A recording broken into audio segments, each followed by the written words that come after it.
Et ce combat, eh bien, pour moi, c'est un combat pour la liberté, c'est un combat pour l'égalité et c'est un combat pour la fraternité ou la sororité. Le gouvernement a tenu depuis 3 ans à s'inscrire dans ce continuum républicain et c'est la volonté de tisser les liens d'une société plus inclusive et plus protectrice qui a guidé tous les engagements qui ont été pris. C'est une volonté qui irrigue aujourd'hui le plan national d'action pour l'égalité des droits contre la haine et la discrimination anti-LGBT+, pour l'année 2020 à 2023. C'est un plan qui est porté de manière très volontariste par la DILCRA et je veux le souligner parce que, comme je vous le disais, il y a encore beaucoup de choses à accomplir, même si beaucoup a été fait. Et je veux vous rappeler rapidement les objectifs de ce plan national qui a été lancé au mois d'octobre dernier. Le premier, c'est de traduire la volonté du gouvernement d'œuvrer à l'édification d'une société à la fois plus inclusive et plus protectrice de l'ensemble des droits de ses citoyens et citoyennes. Ensuite, on veut faire des personnes lesbiennes, gays, bi et trans des citoyennes et des citoyens à part entière dans notre pays. Ce plan s'organise autour de 42 actions et plus de 150 mesures concrètes pour améliorer les droits et la vie des personnes LGBT+ dans notre pays. Il a été conçu pour 3 ans et il repose sur 4 axes qui embrassent tous les domaines de la vie, que ce soit l'école, la santé, le travail, le sport, etc., etc. Et le premier comité de suivi que nous avons réuni au mois de mars dernier, avec plusieurs ministères concernés et plusieurs associations concernées, eh bien, nous permet de mesurer la progression concrète et de nous assurer que nous obtenons des résultats tangibles sur ces 42 mesures.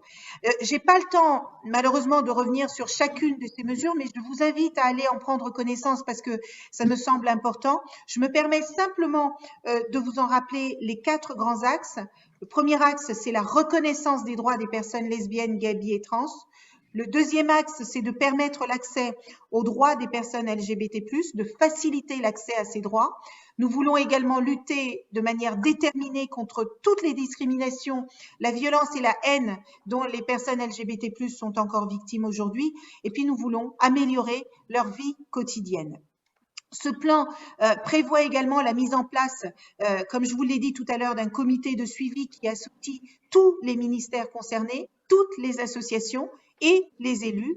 Et il prévoit enfin une liste d'indicateurs pour pouvoir s'assurer de la mise en œuvre effective parce que, vous le savez, ce que l'on ne mesure pas ne progresse pas. J'aimerais, même si je ne rentre pas dans les détails du plan, je voudrais quand même vous parler de 2 sujets importants qui pourraient et qui vont certainement être abordés pendant la campagne. Le premier, c'est la PMA. Je veux que vous soyez toutes et tous convaincus que ce gouvernement a une volonté farouche de mener à terme cet engagement du président de la République. Nous pouvons donc vous assurer que cet engagement sera tenu. La PMA pour toutes sera prise en charge par la sécurité sociale et elle sera votée cet été. Les conséquences de la crise sanitaire ont différé de quelques mois, malheureusement, cette adoption, mais je veux vous assurer que ce retard subi n'entame en rien notre détermination et notre engagement. Je veux également vous parler du sujet de l'école et de la transidentité. Il y a encore 10 ans, on parlait peu des questions LGBT+ à l'école. Et certains professeurs n'avaient jamais même entendu parler de ces sujets dans leur formation et ne savaient absolument pas comment aborder ces questions. Il faut donc trouver les bons outils pour parler sereinement de ces questions sans choquer, sans blesser et en faisant en sorte que tout le monde comprenne le travail que nous souhaitons faire. Et le ministère de l'Éducation nationale va créer un site internet dédié qui s'appellera « Éduquer contre les LGBT-phobies », qui sera à destination de tout le corps enseignant pour la prochaine année scolaire. Et nous avons également décidé de rédiger un guide d'accompagnement qui sera dédié à l'accueil des étudiants trans. Vous avez certainement entendu parler des histoires très tristes et malheureuses qui sont arrivées en fin d'année dernière. Et après le drame de Lille où cette jeune collégienne trans s'est suicidée en décembre dernier, et face à la souffrance de ces enfants au sein de l'école, eh bien, il faut se rendre à l'évidence. L'école n'est pas suffisamment équipée et nous devons tous y travailler. J'ai évidemment parcouru avec la plus grande attention les différents documents que m'ont transmis Emmanuel et Hervé, et je veux vous féliciter pour le travail que vous avez fait, vraiment qui est de grande qualité, et je vous invite chacune et chacun à vous en saisir et à choisir les différentes pistes qui méritent selon vous d'intégrer votre programme. Bon, pour être sincère avec vous, je pense que tout est à reprendre, mais ça on en reparlera. Alors, je ne vais pas faire plus long. Je me réjouis évidemment d'assister aux débats qui vont suivre. Je vais rester avec vous jusqu'à la fin parce qu'évidemment, il m'intéresse au plus haut point. Et je vais écouter avec attention. Et à chaque candidat et candidate, sachez que je vais prendre des notes et que je vous les rappellerai. Merci beaucoup. Je vous rends la parole, Emmanuel. Merci, Madame la Ministre, pour ces mots d'introduction. Donc, tout comme pour le plan France LGBT+, notre association a travaillé aussi sur un projet réaliste et concret, j'insiste bien sur ça, pour que justement les régions s'engagent vers une voie véritablement progressiste. Et donc là, je vais expliquer comment ces propositions s'articulent. Donc, on les articule en 5 axes. Le premier, c'est promouvoir un plan d'action régional LGBT+. Le deuxième, et ça va vous parler forcément, c'est reconnaître les droits des personnes LGBT+. Le troisième, c'est permettre l'accès aux droits des personnes LGBT+. Le quatrième, lutter contre les discriminations, la violence et la haine anti-LGBT+. Et enfin, le dernier, améliorer la vie quotidienne des personnes LGBT+. Alors, nous avons développé 20 propositions dédiées aux régions, mais ce soir, comme dit précédemment, on n'en présentera que 9. Je vous invite à découvrir l'intégralité de nos propositions sur la page dédiée sur notre site internet, dont vous aurez le lien d'ici quelques minutes. Donc, parmi les 9 propositions, dans le premier axe, promouvoir un plan d'action régional LGBT+, on propose de porter, dans le cadre d'une vice-présidence égalité des droits, lutte contre les discriminations, les questions LGBT+, en nommant un ou une référente en charge de l'élaboration et du suivi du plan région LGBT+.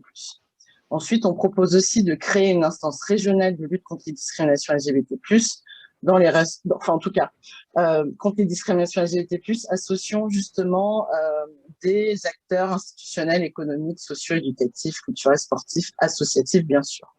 Ensuite, dans l'axe de reconnaître les droits des personnes LGBT+, on souhaiterait intégrer la question des droits des personnes LGBT+, dans les relations européennes et internationales. Donc, ça peut être via des colloques et événements internationaux, des jumelages, des coopérations décentralisées. Enfin, sur la partie donner accès aux personnes LGBT+, il y a la partie très importante qu'on oublie souvent, c'est l'importance du financement du secteur associatif LGBT+, qui aujourd'hui fait quand même une grosse partie du travail pour améliorer les droits des personnes LGBT+. Et ce financement, on voudrait qu'il soit de façon pérenne avec un contrat d'objectifs sur 3 ans. Pour la partie lutte contre les discriminations, la violence et la haine anti-LGBT, on souhaiterait intégrer des clauses d'engagement LGBT+, dans des conventions et dans la commande publique. Tout ça pour pérenniser également les actions de la région et aussi promouvoir les campagnes contre le harcèlement, notamment scolaire, comme vous l'avez cité précédemment avec l'exemple de la jeune trans de Lille, sur les sujets LGBT-phobes, parce qu'on voit que c'est encore d'actualité aujourd'hui en 2021. Enfin, pour le dernier axe qui est améliorer la vie quotidienne des personnes LGBT+, l'idée c'est d'adapter les formulaires administratifs pour inclure les familles homoparentales, parce que c'est toujours pas le cas aujourd'hui, et c'est assez excluant pour les personnes concernées. Et enfin, faciliter l'utilisation de la civilité et du prénom d'usage pour les personnes trans dans les documents administratifs non officiels. Donc, pour aller plus loin, je vous invite à vous rendre sur notre site internet. Comme l'a dit Hervé, les propositions ont été mises en ligne ce soir. Et donc là, vous allez avoir normalement une slide qui vous donne le lien direct vers la page dédiée au régional. Et pour les plus férus de technologie, vous avez le QR code que vous pouvez scanner et qui vous y amène directement. Nous allons à présent échanger sur la place des sujets LGBT+ dans les prochaines élections régionales avec les têtes de liste qui sont parmi nous ce soir. Et donc, comme Hervé l'a dit tout à l'heure, pour les personnes qui s'étaient connectées un peu plus tôt, Sophie Cluzel n'est pas parmi nous ce soir, mais nous avons Bertrand Maffressinet, qui est référent de La République En Marche de la région PACA, qui va lire justement sa réponse à la question que je vais lui poser. Alors, est-ce qu'il est rentré en panéliste? Je ne sais pas.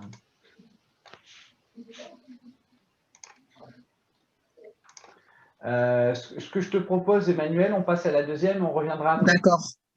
En attendant. Alors, la question, elle s'adresse du coup pour Denis Thuriot. Est-ce que vous êtes là? Il est là. Ok.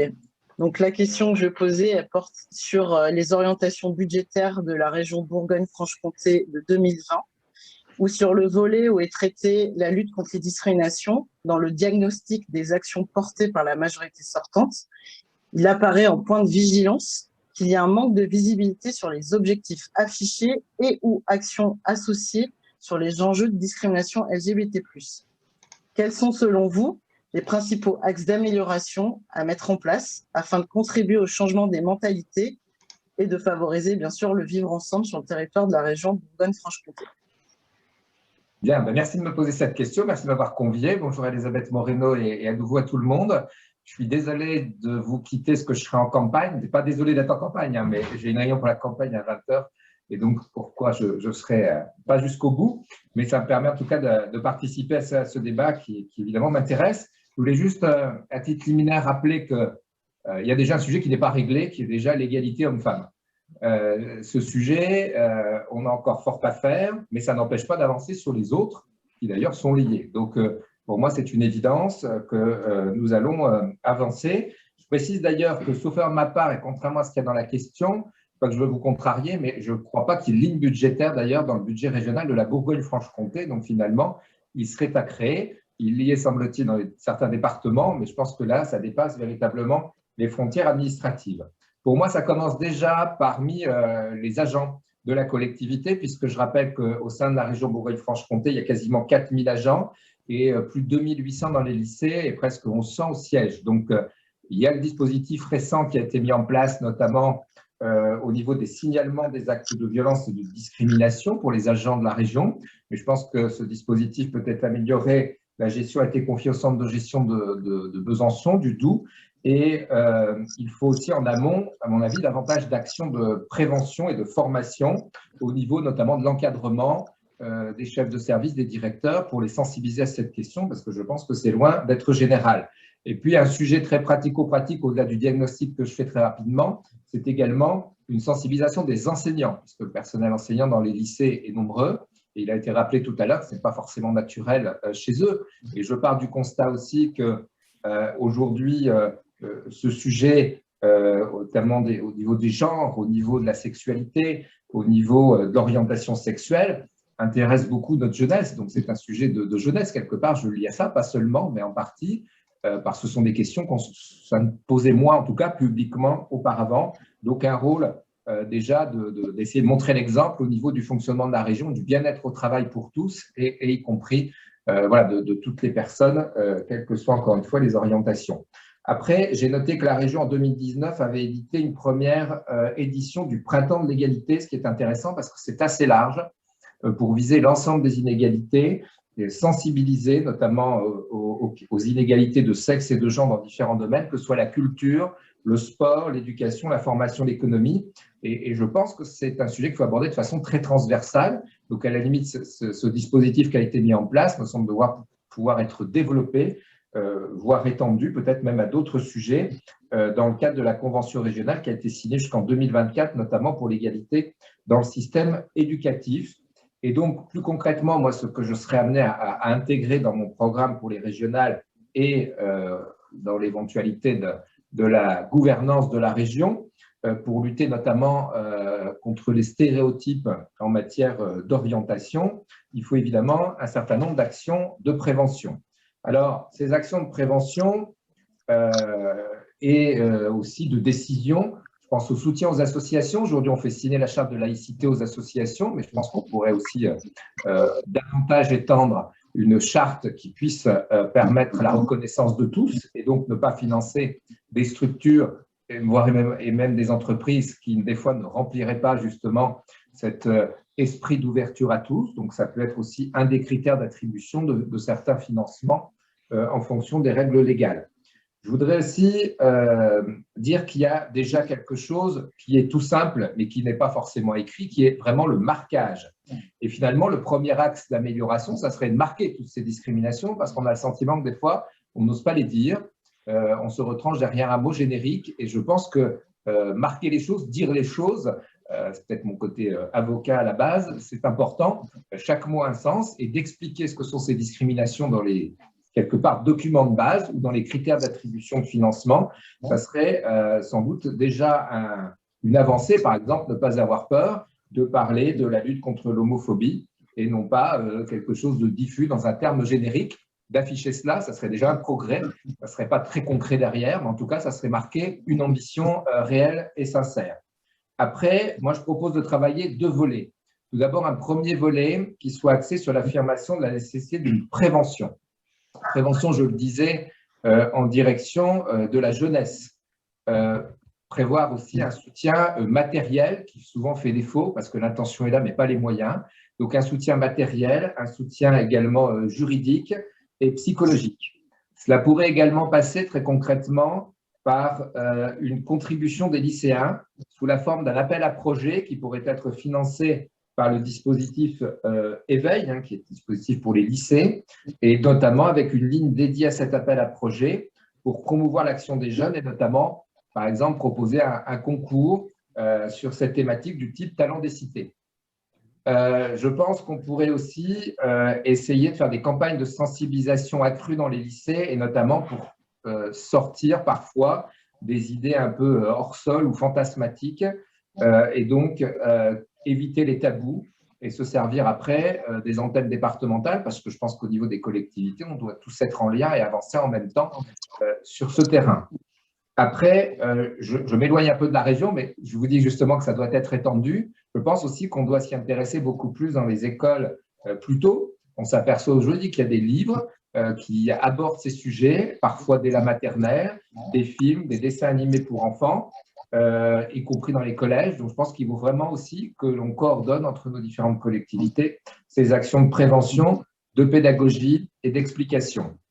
Je voulais insister sur un dispositif particulier pour la Bourgogne-Franche-Comté qui finance, ça s'appelle les Petits Débrouillards Grand Est pour des actions de sensibilisation à destination des quartiers politiques de la ville. Et donc, cette association, via une convention, pourrait être sollicitée pour aussi des actions de sensibilisation sur le changement de mentalité. Alors après, moi, je suis plutôt favorable à étendre au-delà des quartiers prioritaires parce que je pense qu'il ne faut pas stigmatiser, il ne faut pas les oublier, mais il ne faut pas stigmatiser. Et puis, y compris aussi aux territoires plus ruraux, donc vraiment élargir. Mais je pense qu'en discutant avec cette structure, ça me semblerait possible. Je parlais tout à l'heure aussi de la région.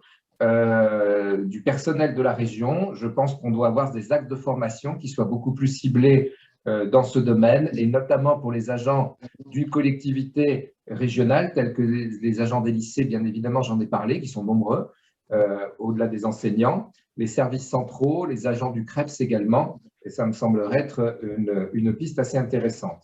Après, moi, je proposerais un deuxième volet qui soit destiné à l'accueil et à l'accompagnement des personnes subissant la discrimination. C'est l'autre angle, ça veut dire qu'il y en aura toujours tant qu'on n'aura pas réussi cette prévention. On ne peut pas aujourd'hui ne pas mettre ce filet, et notamment pour les personnes qui subissent des discriminations liées à leur orientation sexuelle. Il y en a qui subissent des orientations par rapport notamment, vous le savez, aux violences conjugales, mais on doit aller au-delà. Et nous avons une association qui est située là encore à Besançon, qui s'appelle le Refuge.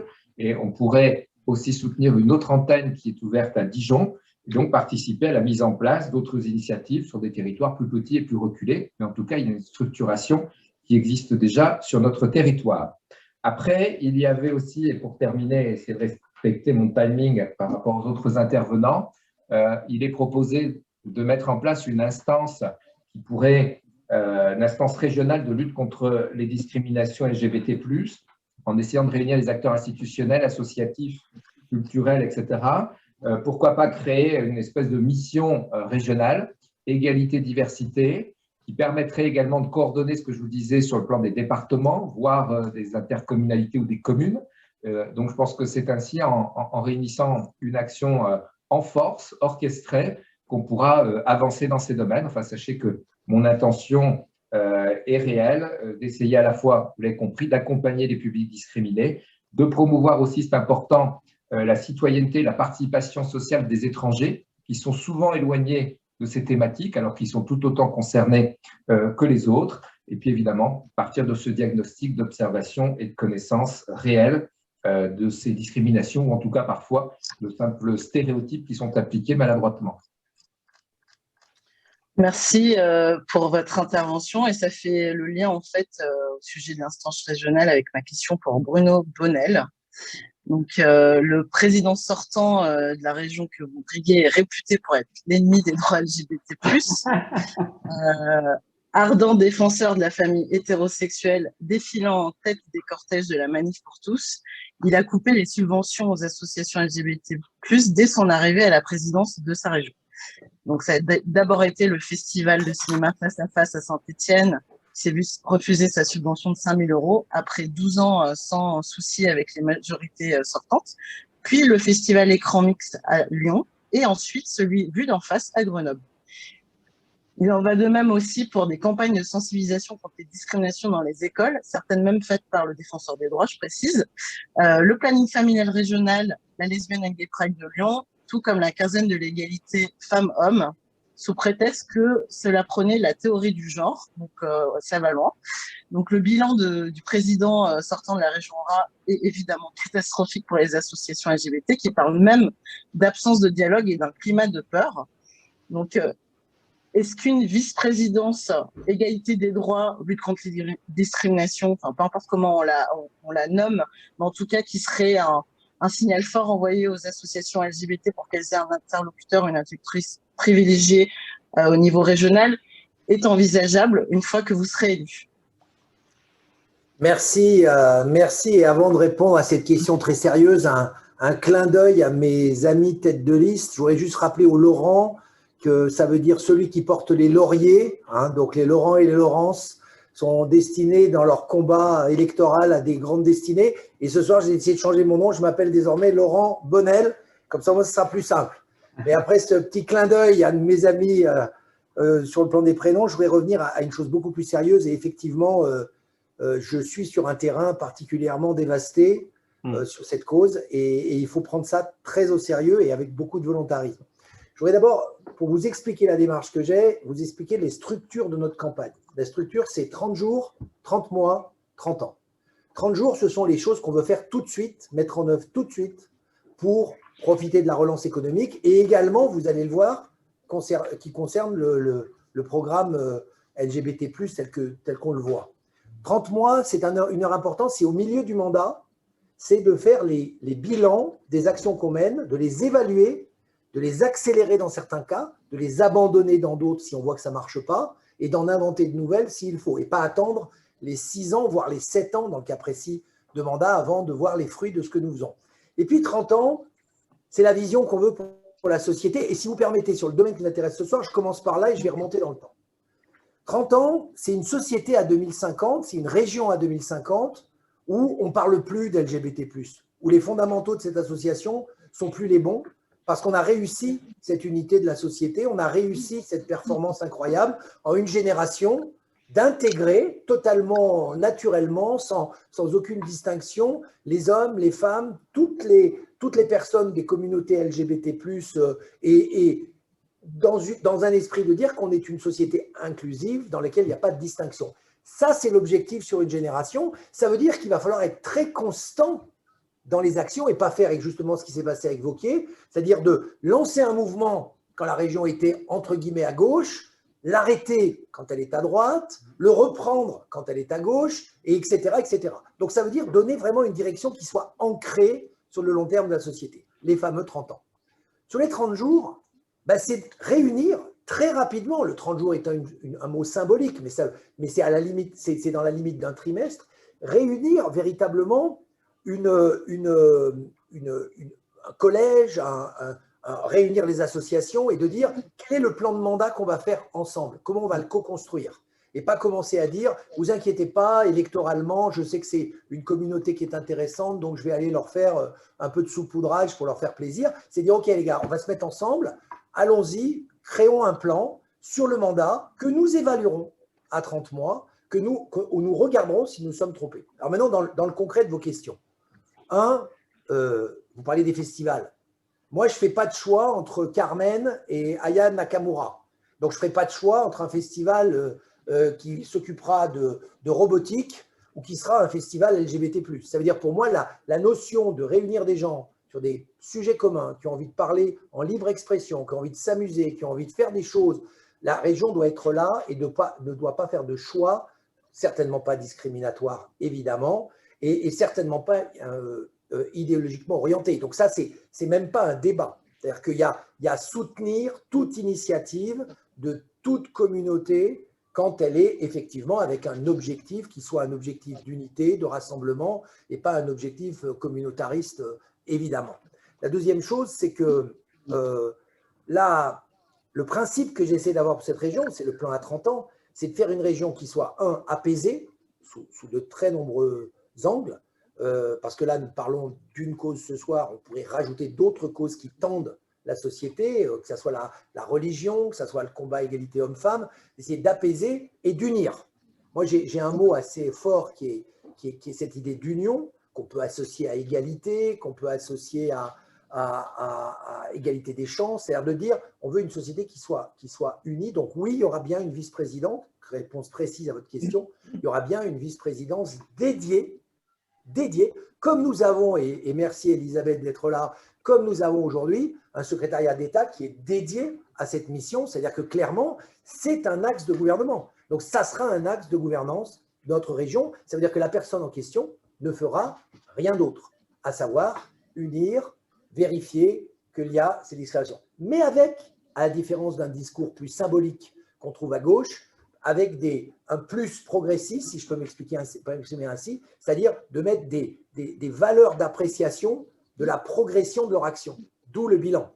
Alors ça sera encore une fois à discuter ensemble, que ce ne soit pas juste qualitatif, émotionnel, sympathique, compassionnel, tout ça d'accord, nous l'avons tous, nous sommes des êtres humains, mais qu'en plus on ait des objectifs qui soient plus concrets, par exemple l'égalité salariale, par exemple le délit de sale gueule sur les CV, qui soit d'ailleurs du domaine du racisme ou du domaine de la sexualité ou tout autre domaine, toutes ces ambiguïtés qui font que la société élimine d'une façon un peu astucieuse tout ce qui n'est pas dans le bon timbre du moment. Donc ça, c'est important de savoir que cette mission à l'égalité, à l'unité et à la non-discrimination, elle sera clé dans la gouvernance.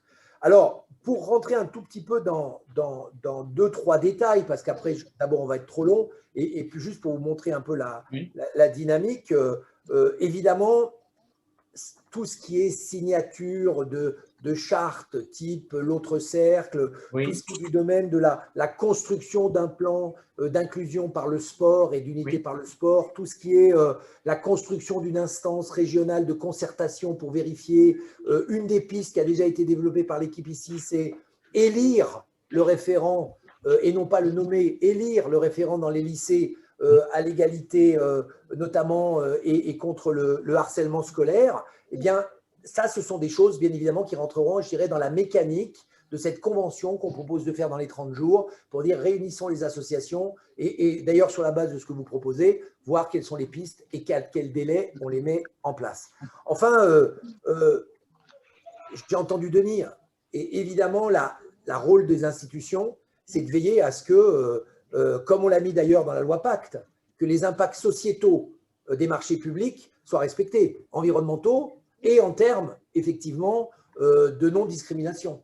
Alors, d'une façon, j'allais dire, d'une liste à la PowerPoint, on va mettre égalité salariale, lutte contre les discriminations, etc. Mais l'idée, c'est encore une fois de fabriquer ce modèle d'éthique à travailler avec la région qui reprennent des valeurs que vous avez et qui les étendent d'une façon plus large à d'autres éléments de discrimination dont on a déjà parlé notamment avec Elisabeth dans d'autres cercles et qui me permettent de dire, oui, ça fait partie des choses où si vous voulez bosser avec la région, ben, ça sera presque de base, quoi. Si vous n'êtes pas là-dedans.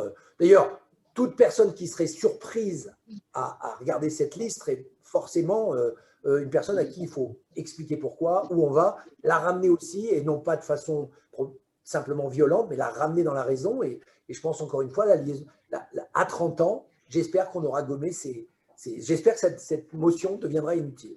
Et puis, la dernière chose que je voulais vous dire, c'est que le plus important de votre question, c'est qu'il faut qu'il y ait un interlocuteur des LGBT+ à la région. Et il y en aura un. Ça veut dire que ce n'est pas brouillard en disant bureau 24, faire semblant de paillettes tout en y étant, montrer par l'exemple qu'on a un problème avec ça, mais clamer l'inverse. C'est-à-dire que je pense que le message politique, il doit aussi s'identifier, s'incarner. Donc, au-delà même de la vice-présidence, il faudra qu'il y ait une possibilité pour les gens d'avoir un interlocuteur à différents niveaux pour que dans les actions génériques de la région, qu'elles soient développement économique, qu'elles soient préoccupation de formation, etc., eh bien, cette idée d'unité, d'inclusion, de non-discrimination, elle soit là. Voilà, en gros, je sais que ça peut paraître générique, mais c'est véritablement dans l'ADN de ce qu'on veut faire. Et je voudrais vous dire deux choses pour conclure. La première, c'est qu'on va gagner, mais même si on perdait, on défendrait cette cause. Ça veut dire qu'on serait l'aiguillon qui systématiquement dirait « vous n'allez pas oublier ça et on va se battre jusqu'au bout pour que ça passe », parce que nous avons décidé de faire un groupe uni. Si on perdait sur la région Auvergne-Rhône-Alpes, on va représenter entre 25 et 30 personnes. Un bloc de 25-30, il pèse au conseil régional, et donc on pousserait à l'idée de dire c'est pas parce qu'on a perdu toutes les guerres. Hein. Il y a quelques batailles qu'on va mener jusqu'au bout. Puis la deuxième, c'est que, vous ne le savez pas, mais notre mot de campagne, c'est pulser. Pulser, ça veut dire positif, uni, libre dans toutes les dimensions humaines que nous pouvons avoir, solidaire et européen, et enfin responsable. Donc c'est pulser. Donc moi je lance ce soir dans notre campagne le LGBT Pulse. Voilà, donc ça sera notre mot d'ordre et ma conclusion. Et je vous remercie. Alors malheureusement, vous voyez à côté de moi il y a Valentin Meharini-Folo, qui est le responsable régional de vos actions. Oui. Moi je vais finir mes listes tout à l'heure. Oui. Je laisserai probablement Elisabeth, je m'en excuse d'avance, mais on a tous des contraintes et je laisserai être là pour la conclusion parce que moi, je vais devoir aller téléphoner à 2-3 personnes pour qu'on gagne cette bataille définitivement. Merci à tous. Merci Bruno. Merci Denis, Bruno, déjà d'avoir intégré aussi l'intersectionnalité finalement dans la lutte contre les discriminations en rappelant qu'on peut être discriminé sur plusieurs aspects. Et je voudrais revenir sur le LGBT Pulse de Bruno parce que sans s'en rendre compte, en fait, il a mis en avant un lieu qui est assez emblématique pour la communication à Rolando. Donc, c'est très inspiré. Et je voulais revenir sur la nécessité d'avoir des régions apaisées, parce qu'on a une autre région qui a besoin d'apaisement. Et du coup, ma question s'adresse à Laurent Pietraszewski au sujet du président sortant de la région que vous priez et qui est désormais ex-soutien de la Manif pour tous, après en avoir été très proche, et qui, depuis sa déclaration d'être candidat à l'élection présidentielle de 2022, est sur une ligne de droite sociale et populaire qui rend sa position sur les droits LGBT+, difficilement lisible. Alors, son bilan concernant les droits LGBT+, dans les Hauts-de-France est désastreux puisque dès son arrivée à la région, il a supprimé la subvention en fait pour la Fertile Pride et surtout les insécurités envers les personnes LGBT+ ont augmenté. Alors, comment comptez-vous répondre à l'insécurité grandissante qui menace les personnes LGBT+, lutter contre les discriminations, la violence et la haine anti-LGBT+, en Hauts-de-France? Bon, Emmanuel, tu as déjà fait un sacré portrait de la situation dans notre région, mais arrêtons-nous quand même 2 minutes parce que ce que tu as dit est important. D'abord, un peu comme mon ami Laurent Bonnel, bienvenue chez les Laurent, cher Bruno, comme mon ami Laurent Bonnel, je pense qu'on doit avoir là un des présidents sortants de région les plus réactionnaires en la matière. avec en plus une versatilité dans ses convictions qui en dit long sur la colonne vertébrale qu'il habite en matière de valeurs. Parce que tu l'as dit, il a été un soutien de la Manif pour tous. Aujourd'hui, il semble l'oublier. J'imagine qu'il doit être en train de réfléchir à toiletter sa page Wikipédia pour s'en assurer.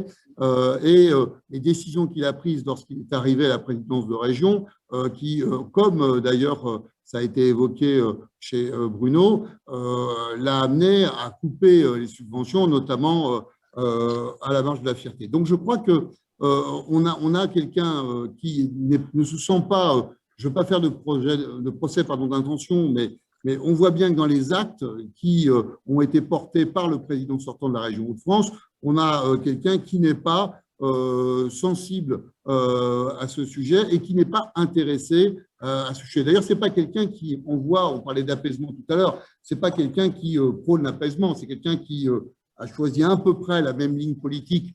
Tu étais gentil, Emmanuel, hein, tu as parlé de droite sociale et populaire. Si on relit l'interview qu'il a donnée au Point, c'est de la droite populiste. Et je ne veux pas, moi, vous paraître excessif dans ces propos, parce que d'abord, ce n'est pas ma nature, mais juste, je vous invite à reprendre, il y a 90% de son interview, d'ailleurs, sur des mesures, pseudo-mesures sécuritaires dont une bonne partie n'a pas de capacité à se réaliser en matière de droit constitutionnel. Donc, je pense qu'on a, nous, besoin d'une région qui considère chacun et chacune dans sa diversité, dans sa spécificité et qui fait de la place pour tout le monde. Alors, moi, j'ai entendu, Denis a été très bon. Je te dis, Denis, toi qui étais là, tu es encore là. Il a été même très riche dans tout ce qu'il a proposé et beaucoup d'autres intervenants l'ont été. Alors, Emmanuel, disons les choses, moi, je vais être peut-être moins long sur les mesures, mais un certain nombre sont celles que je vais porter, notamment un grand plan de prévention avec un contrat que je vais signer avec les départements pour que de la 6e à la terminale, nous menions ces actions d'accompagnement, de sensibilisation et qu'aujourd'hui, on soit capable de vivre sa singularité en toute tranquillité, y compris quand on est jeune ou quand on est jeune adulte. Donc, ce plan de sensibilisation, il va passer par ce que j'ai entendu aussi chez Denis, mais chez Bruno aussi. C'est évidemment une action significative, massive vis-à-vis des agents territoriaux, parce que là aussi, on s'aperçoit que dans l'accueil, notamment qui est proposé, on a des agents territoriaux qui sont souvent en difficulté pour prendre en compte les singularités et je crois que là aussi, on a du progrès à faire. Sur l'aspect sécuritaire, ce n'était pas anodin ta question, Emmanuel, parce qu'on a eu des agressions homophobes à de nombreuses reprises sur l'agglomération lilloise. Et l'étude qu'on a pu mener montre que les transports en commun sont un lieu d'insécurité aussi en la matière, un lieu très significatif d'insécurité. C'est pour ça que la dimension de vidéoprotection et de retour à du présentiel dans les transports en commun qui sont pilotés par la région, et tu le sais, c'est le TER. Moi, vous savez, je dis toujours, c'est très bien qu'on mette de la vidéoprotection. Il y a d'ailleurs une responsabilité de la région à fournir une ingénierie qui permette de connecter tout cela et d'avoir des réseaux qui sont complets et maillés. Mais moi, je préfère qu'on ait des présences physiques et que ces présences physiques dissuadent de toute agression. Et je crois que c'est là qu'il y a une clé, il y a des choix d'investissement à faire dans les personnels de bord, dans les TER. La formation, j'en ai parlé, des personnels de la région, des personnels dans les lycées, le contrat avec le département et les collèges. Et aussi, j'ai une mesure très forte, emblématique, que j'ai posée dans le diagnostic santé, mais qui a évidemment une utilité réelle, c'est de réintroduire massivement les psychologues, des personnels de santé et de soutien dans les lycées, avec le recrutement de 100 personnels de santé dédiés qui, dans les lycées, pourront aussi prendre en charge l'accompagnement qu'on a évoqué. Très vite, je te dis que je rejoins évidemment la question qui a été posée, c'est quid de la vice-présidence dédiée? Elle sera dans les Hauts-de-France comme dans les autres régions avec la même énergie, la même force que celle que j'ai entendue précédemment. Et puis l'index d'impact, j'ai mis un petit élément sur le chat en t'écoutant, mais vous savez, l'index d'impact social, mais d'impact global, qui va permettre de flécher les marchés publics vers les entreprises qui s'engageront, notamment en matière d'égalité femmes-hommes, eh bien, il y a un véritable index. Il y a beaucoup de choses qui se font dans la région Grand Est, donc on va entendre peut-être après les uns et les autres, mais pour le coup, c'est à mettre là, à l'actif de Rotner, même s'il n'est pas de notre majorité. Il y a beaucoup de choses qui se font dans le Grand Est qu'on pourrait tous reprendre en matière notamment d'index d'impact. Et je termine le sujet en disant que appliquons-nous à nous qui allons, je l'espère tous, et moi avec vous, vous avec moi, piloter des régions, appliquons-nous à tous, à notre région, l'index d'égalité femmes-hommes et ne pensons pas que ces obligations ne sont que des obligations pour les entreprises privées, parce que c'est dans le Code du travail. Montrons l'exemple aussi lorsqu'on est à la tête d'une administration aussi importante que la région. Voilà, Emmanuel, ce que je voulais porter en répondant à tes questions. Merci beaucoup, c'est déjà très développé. J'ai vu que Madame la ministre voulait peut-être répondre à une question. Non? Bon, ok. Alors, ma coprésidente a le son coupé. Donc, je pense que la question qu'elle voulait poser, alors Emmanuel, je ne sais pas si tu nous entends, la question était au candidat de la région Île-de-France, à Laurent Saint-Martin. Un peu comme dans les Hauts-de-France et en Haut-Rhin, on a une présidente sortante qui défend aujourd'hui une position en faveur de la cause LGBT, après être apparue souvent, on peut le dire, aux côtés des militants de la Manif pour tous, et s'être alliée au dernier régional avec Sens Commun. D'ailleurs, sa vice-présidente en charge de la famille est issue de Sens Commun, est une militante très active.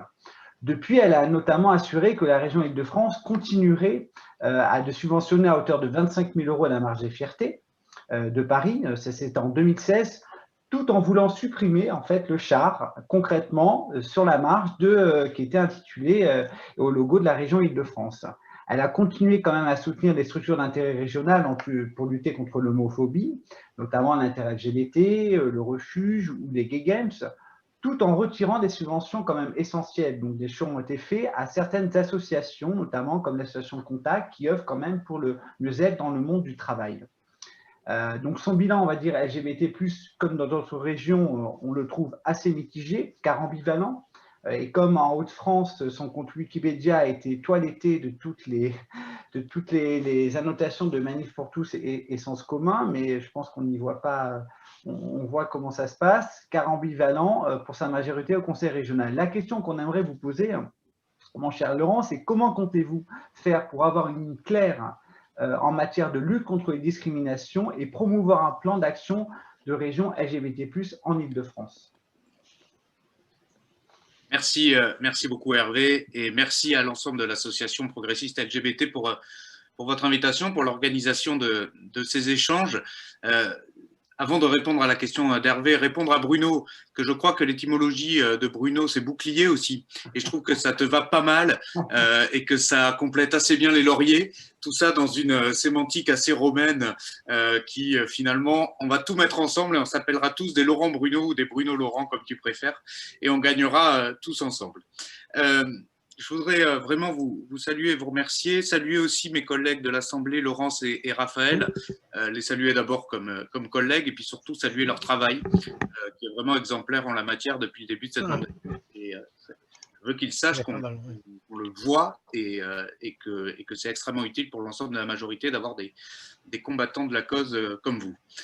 Et j'en profite pour dire que peut-être qu'ils ont de l'information que je n'ai pas, mais que j'espère vraiment que nous terminerons le texte bioéthique permettant de voter définitivement la PMA pour toutes le plus rapidement possible. Si vous avez un calendrier, ça m'intéresse parce que moi, en tout cas, je souhaite que nous puissions faire promulguer cette loi le plus rapidement possible. Bon, alors, pour répondre à la question régionale, Hervé l'a bien dit, il y a une vraie ambiguïté sur l'exécutif régional actuel.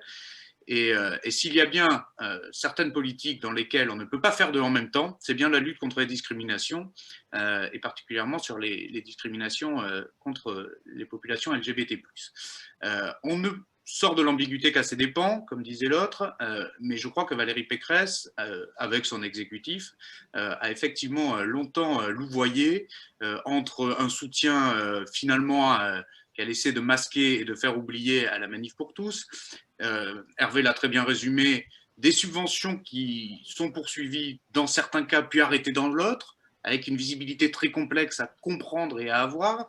Et puis surtout, moi, je considère que gouverner, c'est choisir, et c'est aussi choisir des personnes, et qu'il faut à la fois respecter tout le monde, mais aussi être cohérent avec ce que l'on fait, et que, comme tu l'as dit, ce n'est pas une vice-présidente, mais c'est une présidente de commission à la famille, effectivement, qui est Madame Carmentran, qui est membre de Sens Commun. Et moi, je considère que la symbolique est très lourde, et que quand on est présidente de commission à la famille, et qu'on est membre de Sens Commun, par définition, non seulement la politique que l'on mène, mais le message que l'on envoie, c'est que toutes les notions de famille homoparentale sont par définition exclues de toute la politique régionale qui va être menée.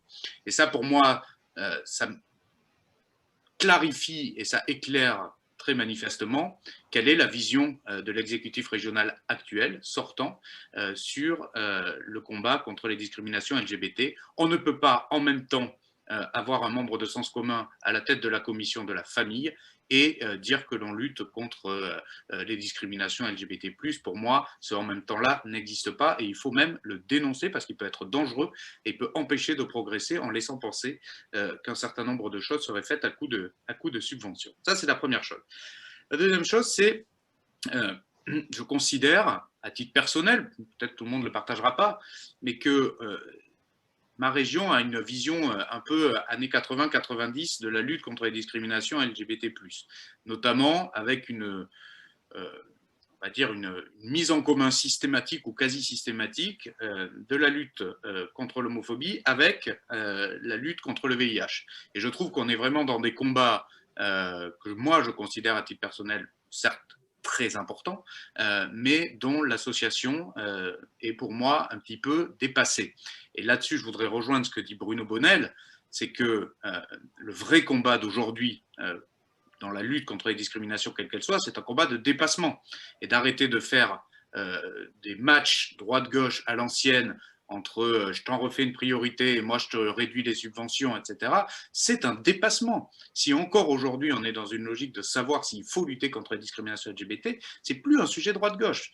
Et puisque ici on est chez les progressistes, il faut vraiment le rappeler. Et que nous, on a vocation à rassembler tous ceux qui considèrent que ça ne doit plus être un sujet. Et Bruno a tout à fait raison de dire cela. Il faut absolument se mettre dans une prospective. Ça ne doit plus être un sujet.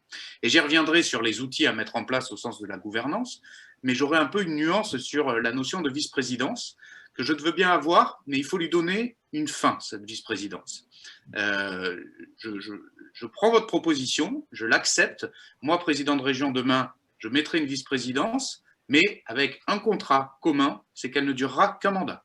Parce que cette vice-présidente doit avoir vocation demain à ne plus exister, parce que nous aurons progressé, nous l'espérons tous, là-dessus, pour qu'elle n'ait plus à exister, en tout cas plus de cette manière-là.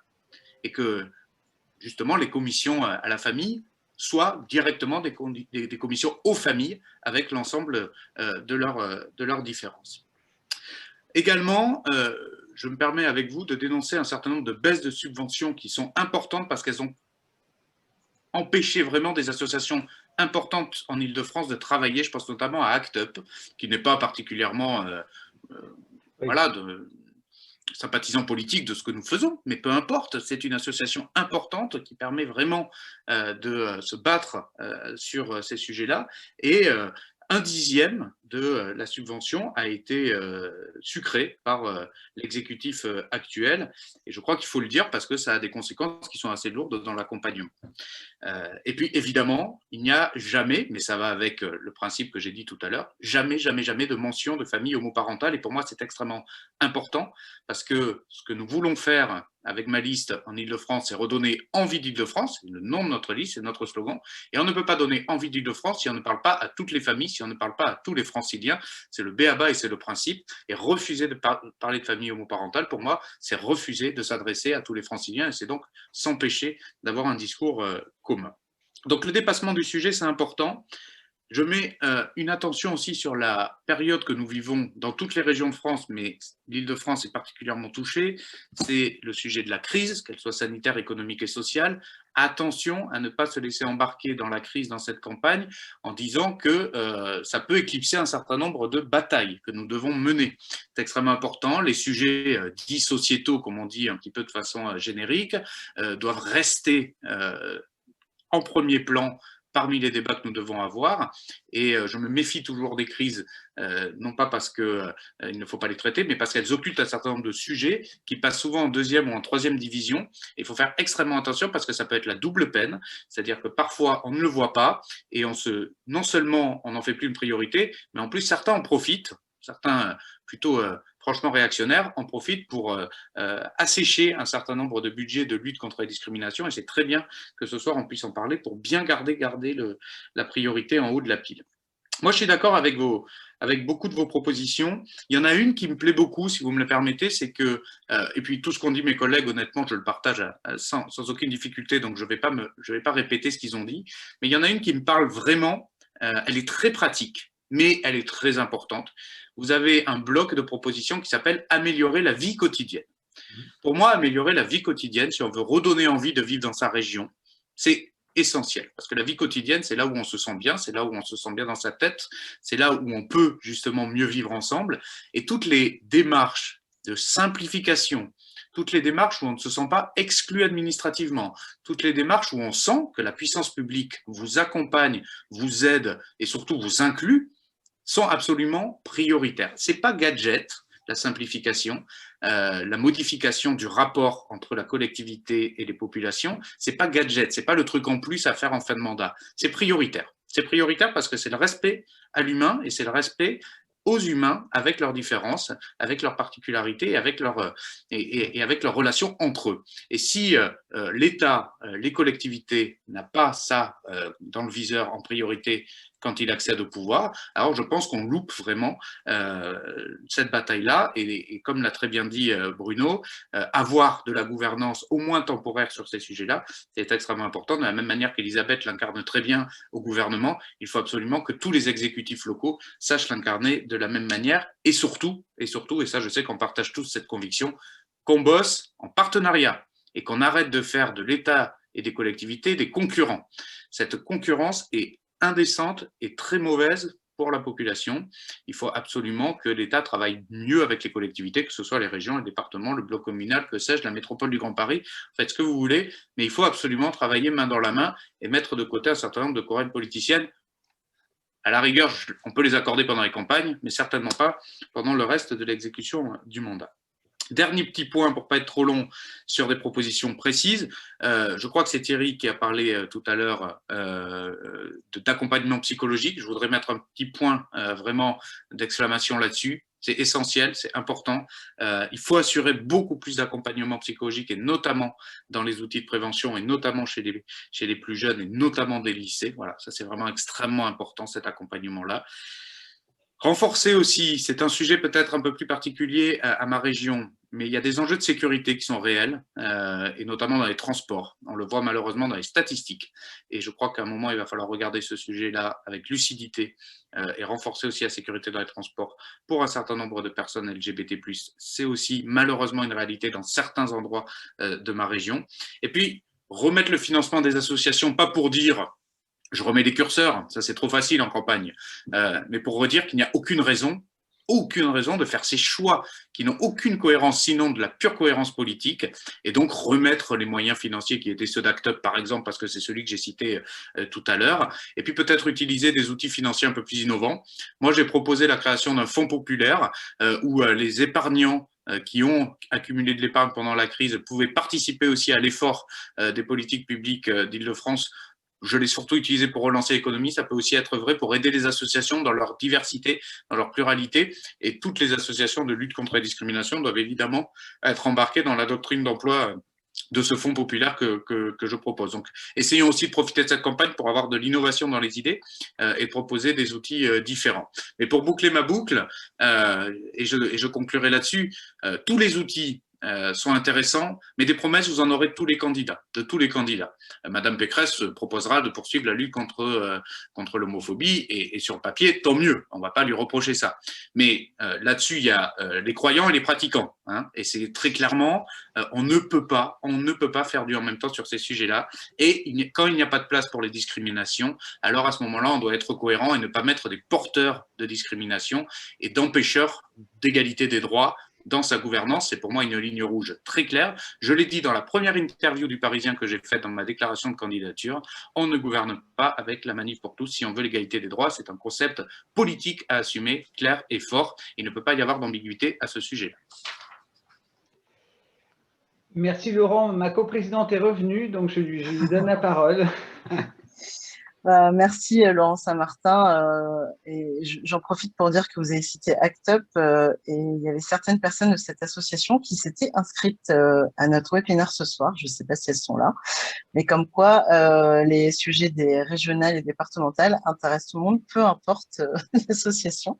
Et vous avez parlé justement de l'importance d'améliorer concrètement la vie quotidienne des personnes LGBT+. Et ça permet de faire le lien justement avec la question qu'on avait posée à Sophie Cluzel. Je ne sais pas si le référent l'AREM de la région PACA est disponible pour répondre à cette question.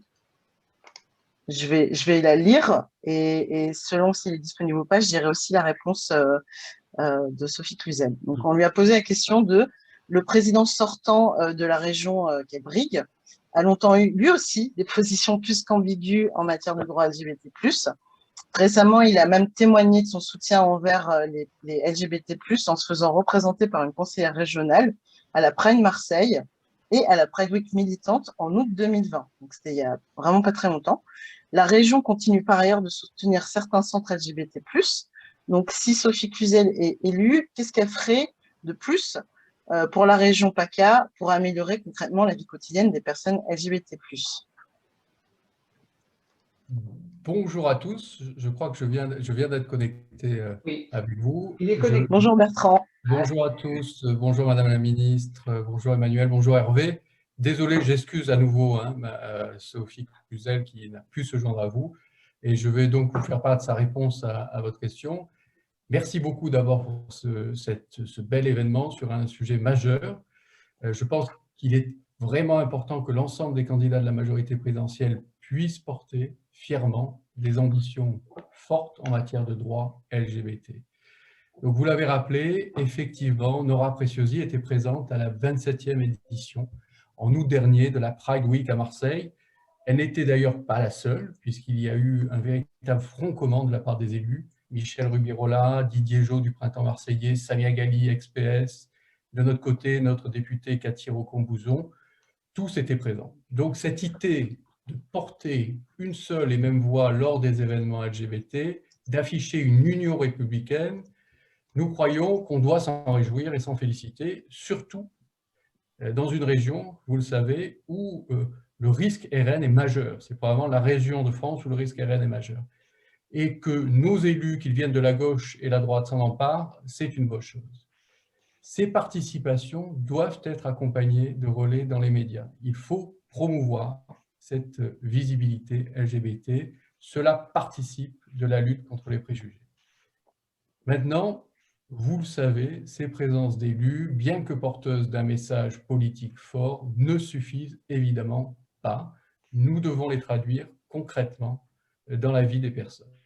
Et à chaque nouvelle politique publique, il nous faudra avoir à l'esprit, est-ce que cette politique, est-ce que cette mesure, est-ce que cette intention, est-ce que cette décision est compatible avec les droits des personnes LGBT.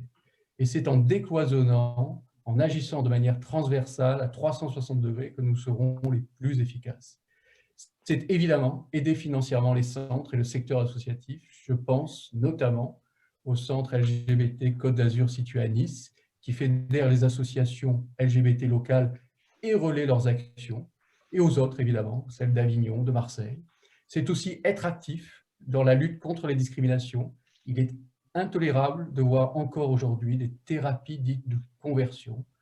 Nous devons être d'autant plus vigilants que sur ces sujets, dans une région où le Rassemblement national est extrêmement présent. Cette lutte contre les discriminations, je la souhaite extrêmement forte dans le milieu du sport. On le sait, il y a un grand travail de sensibilisation des acteurs du milieu sportif à faire. Là encore, promouvoir une visibilité LGBT dans ce milieu sera un enjeu majeur. Nous avons la chance en PACA d'avoir une vie culturelle très dynamique avec un nombre de festivals très grand. Je pense évidemment au Festival d'Avignon.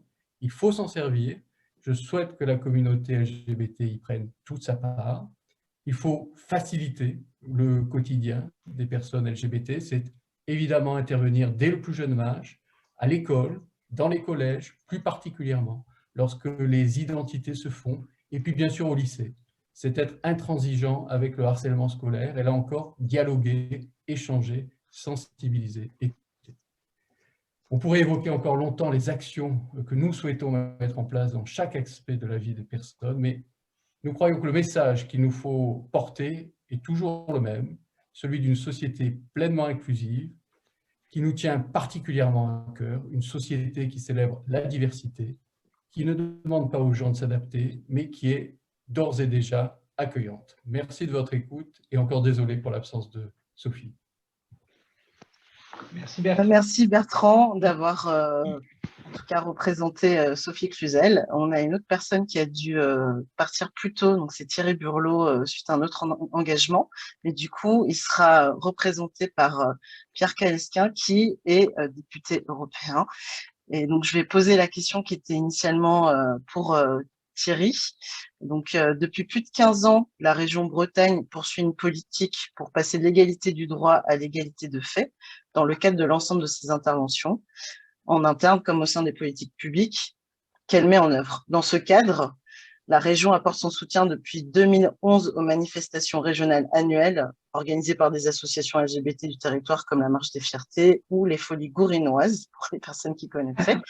Vous avez indiqué vouloir apporter avec votre liste « Nous, la Bretagne », une vision des solidarités entre les hommes et les territoires. Comment est-ce que vous comptez accueillir au mieux les nouvelles structures associatives LGBT+, comme l'antenne Grey Pride ou la création de l'association Canet-Véden, qui se développent sur le territoire breton, les aider à se développer, gagner en visibilité et faire en sorte que leurs actions aient de l'impact? Alors, voilà, il faut que je puisse parler, mais c'est bon. Bon, écoutez, bonsoir à tous. Vraiment, Thierry m'a appelé, il est vraiment désolé, mais le timing, c'est son bus. C'est mal plié. Alors, il était en bus, tout ça. Vous savez, la Bretagne, enfin, ceci dit, avec les fusions de régions, les régions sont devenues très grandes. Enfin, la Bretagne, c'est long en large et en travers. Bon, enfin, moi, je suis content d'être avec vous. La question, elle est très pertinente parce qu'on s'est rendu compte d'un truc ces derniers temps en Bretagne. C'est notamment le fait que, eh bien, les Bretons, ils ne parlent pas beaucoup, mais ça, on le savait déjà. Les Bretons sont des taiseux. Mais vous savez, ça a une conséquence très concrète. C'est que quand ça ne va pas, ils n'appellent pas à l'aide. Et je suis obligé de faire un constat un petit peu sinistre pour commencer, mais j'essaierai d'être un peu moins sinistre par la suite. La réalité, c'est que les jeunes Bretons, ils ont déjà, par rapport aux autres Français, un taux de suicide qui est beaucoup plus élevé. C'est malheureusement une des singularités de notre région. Et quand on regarde spécifiquement les estimations qui ont été faites du taux de passage à l'acte chez les jeunes LGBT+, eh bien, on est sur quelque chose qui est de l'ordre de 2 fois plus que la moyenne nationale.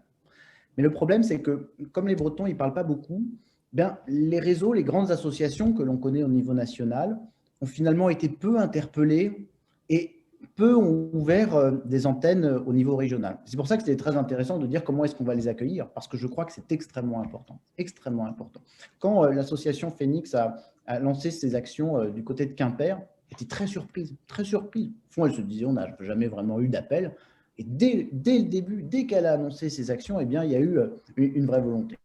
Et ça, je crois que cette singularité, on doit la prendre. Et quand on parle de solidarité des territoires, c'est aussi le fait que la région Bretagne a une singularité. Ce n'est pas une région polaire, c'est une région qui est distribuée dans un réseau de villes moyennes. Certes, nous avons les 2 grandes villes, Brest et Rennes, de chaque côté, mais au milieu, il y a tout un réseau de villes moyennes. Et je crois que c'est extrêmement important, ça a été évoqué par un certain nombre des têtes de liste, de faire vivre ces réseaux dans ces villes moyennes, où énormément, il n'y a qu'1 million de Bretons, donc un tiers des Bretons qui vivent dans une métropole. Donc, ça veut dire que les 2 tiers vivent dans des villes moyennes ou des petites villes. Et c'est important de pouvoir les toucher. Donc, c'est ça qui sera l'objectif du mandat à venir. Alors, évidemment, nous ne partons pas de rien, puisque moi-même, j'étais conseiller régional, je suis toujours conseiller régional depuis 2010. Et puis Thierry Burlot a été conseiller régional, vice-président et président du groupe majoritaire depuis 2004. Enfin, il n'a pas de façon succédée.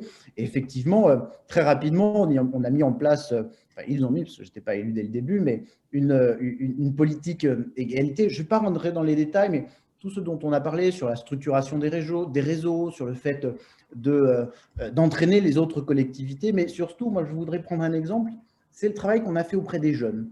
Bien sûr, on a lancé et financé avec un axe très fort sur l'égalité, sur la lutte contre les stéréotypes auprès des lycées, mais surtout au Conseil régional des jeunes, on les a fait travailler, enfin, ils ont travaillé, ils se sont saisis eux-mêmes de ce sujet et on a financé le déploiement de tout ça et ils ont développé une action de communication auprès des jeunes. Donc, les jeunes qui parlent aux jeunes, ça marche quand même mieux que les vieux, si je puis me permettre, qui parlent aux jeunes. Et leur action de communication s'est appelée « La norme, c'est toi ». La norme, c'est toi. Pour dire simplement aux uns et aux autres, soyez qui vous êtes. Vous avez le droit, vous avez la liberté d'être qui vous êtes. Et je trouve que c'était extrêmement intéressant. Il a reçu le prix des jeunes citoyens sur les questions de la sexualité, le prix Anna Sage. Vous m'excuserez, mais je ne connais pas la signification de cet acronyme absolument atroce. Pourtant, on m'avait dit de ne jamais écrire d'acronyme. Et ce que nous avons à faire dans les mois qui viennent, je crois, mois et années qui viennent, et je crois que c'est important, c'est que d'abord, il faut aussi avoir conscience que pour les jeunes, et les moins jeunes au fond, on va avoir une sortie de confinement à gérer. Je crois que pour les jeunes, ça va être particulièrement difficile. Je ne sais pas si Ambroise y reviendra dessus, mais là aussi, je ne veux pas être rabat-joie ni moraliste. Mais malgré tout, on le sait, et le président de la République a annoncé les accompagnements psychologiques, le chèque psy pour les jeunes. On sait aussi que les publics LGBT+, sont plus sujets à des conduites à risque, des conduites addictives, à des conduites sur lesquelles il faut les accompagner. Et je crois que ce n'est pas la peine de se voiler la face. Il va y avoir un accompagnement à faire pour les jeunes dans ces moments-là. Il va y avoir des moments délicats à passer. Et je crois qu'on ne peut pas l'ignorer. Et ça va être le rôle des régions, à mon sens, comme un certain nombre des têtes de liste l'ont déjà dit, de mettre en réseau les différents intervenants. Comme disait Laurent, de ne pas se confronter à l'État sur ces sujets-là. Il va falloir, au contraire, pouvoir avancer. Et puis, à long terme, simplement, alors, je ne vais pas répéter tout ce que beaucoup ont dit, surtout que les propositions que vous avez faites sont extrêmement intéressantes. Il y a la nécessité d'écrire à plusieurs mains cette feuille de route pour l'égalité et les libertés LGBT+. Je suis un grand fan de la question de la liberté des personnes LGBT+. Juste Pierre, oui, Madame la ministre en fait a une contrainte et donc juste pardon, voilà, elle souhaiterait intervenir et pardon, on reprendra tout à l'heure. Tant pis, Hervé.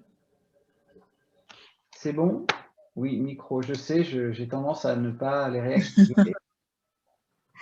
Pierre, je suis désolée d'interrompre votre intervention, mais je dois prendre un train pour Bordeaux dans exactement 10 minutes. Alors, je ne voulais pas partir sans vous saluer.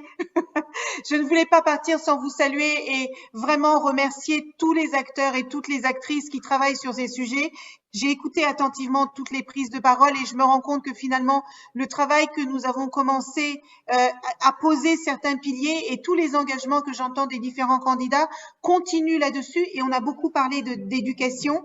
Je crois que c'est la base de beaucoup de choses, l'éducation, la formation, la sensibilisation et qu'il y a encore beaucoup de choses à faire là-dessus. Et pour rebondir sur ce que disait Emmanuel, on parle autant qu'on peut des sujets de discrimination. Je ne sais pas si vous le savez, mais on a lancé une consultation nationale sur les questions des discriminations dans notre pays. Et je vous invite toutes et tous à vous en saisir parce qu'il y a beaucoup de propositions qui ont été faites là que je trouve très intelligentes. J'en profite pour saluer Ambroise Méjean parce que les JAM nous ont également fait des propositions justement en faveur des droits des personnes LGBT+. Et c'est tout ce travail commun finalement qui va nous permettre d'avancer. Je m'en arrête là. Je veux vous souhaiter à toutes et à tous, tous les Laurent, tous les Bruno, tous les Ambroise, enfin voilà. Je veux vous saluer et vous dire que je crois dans votre candidature, je crois dans vos valeurs. Nous avons de belles choses à porter et je suis convaincue qu'avec la force que les marcheurs et les marcheuses vous apportent, eh bien vous allez réaliser de belles choses. Et je veux que vous soyez assurés que je serai à vos côtés sur le terrain pour cette échéance importante, et aux progressistes LGBT, merci infiniment pour tout le travail que vous faites sur le terrain. Il y a encore beaucoup à faire, mais je pense que nous sommes dans la bonne direction. Prenez soin de vous et à très bientôt. Merci. Merci. Merci. Au revoir. Alors Pierre, on me dit dans mon oreillette qu'on est horriblement en retard puisqu'on n'a pas parlé encore des départementales et évidemment donné la parole à nos parlementaires. Donc je ne regarde même plus mon horloge. Je suis donc. Bah, on était censé finir maintenant. Bon. Juste un mot pour conclure mon petit mot. Je ne vais pas en dire beaucoup plus. Simplement, ce que Thierry a essayé de faire, et vous me permettrez ce trait d'humour pour finir, c'est tout de même une liste un peu hétéro-friendly. Voilà.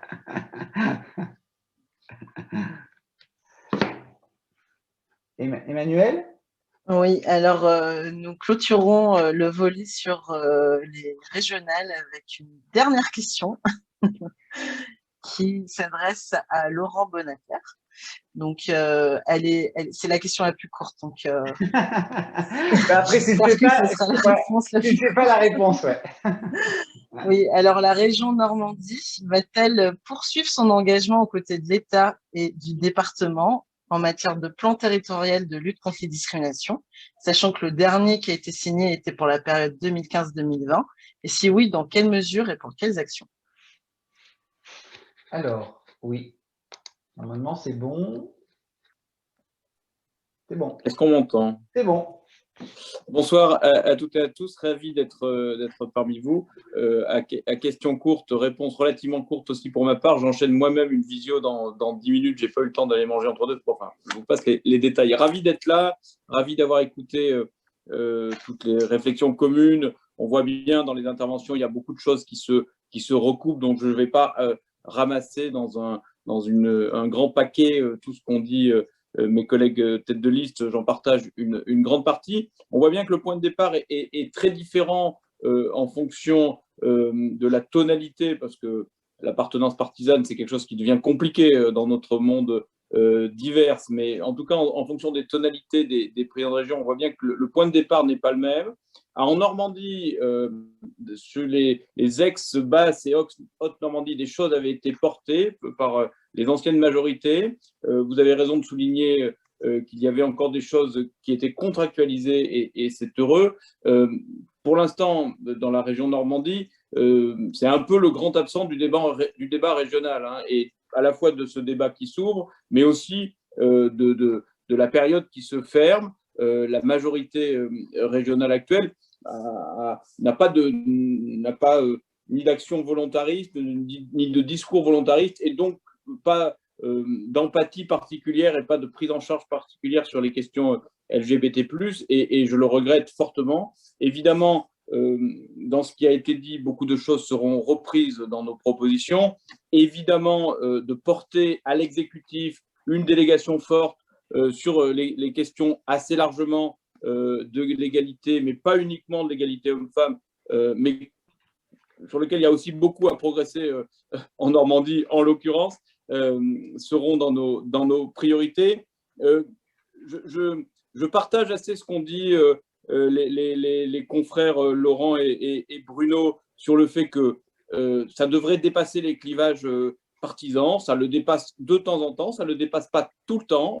On a encore dans certaines configurations politiques des élus extrêmement qui ont une vision extrêmement régressive de ces sujets-là, de ces questions-là, et donc il y a encore un certain nombre de valeurs à porter. C'est moi les valeurs personnellement que je porte depuis des années, donc je les porterai à la tête de la région Normandie. Pour venir sur des choses très concrètes, la région Normandie, c'est une région qui a évidemment des très grandes villes, hein, Rouen, Caen, Le Havre, Cherbourg, mais qui a aussi un tissu rural, périurbain très, très, très important. Et donc, je pense que la présence sur le territoire normand, au sens large, des politiques de lutte contre les discriminations, mais aussi des politiques de consultation, de dépistage, même si je suis d'accord avec ce que disait Laurent Saint-Martin tout à l'heure, il faut dépasser cette question-là, mais dans certains territoires, il faut déjà l'apporter et elle n'est pas toujours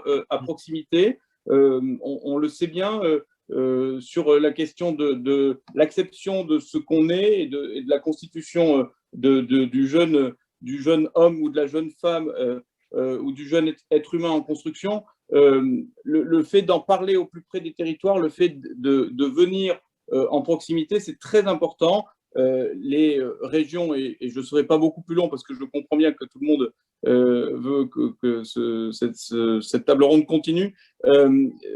Les régions sont des très grands donneurs d'ordre, évidemment, en termes de formation, en termes de lycée, en termes de jeunesse au sens large. On aura des propositions évidemment très fortes sur la jeunesse. Et donc, à ces âges de la construction, un de mes collègues en parlait tout à l'heure, à ces âges de la construction-là, ces messages-là doivent être portés de manière extrêmement puissante. Et donc, en Normandie, ce non-dit actuel, ce non-sujet actuel, alors que c'est un sujet évidemment pour les jeunes Normands comme pour les autres jeunes Français, sera porté par notre majorité.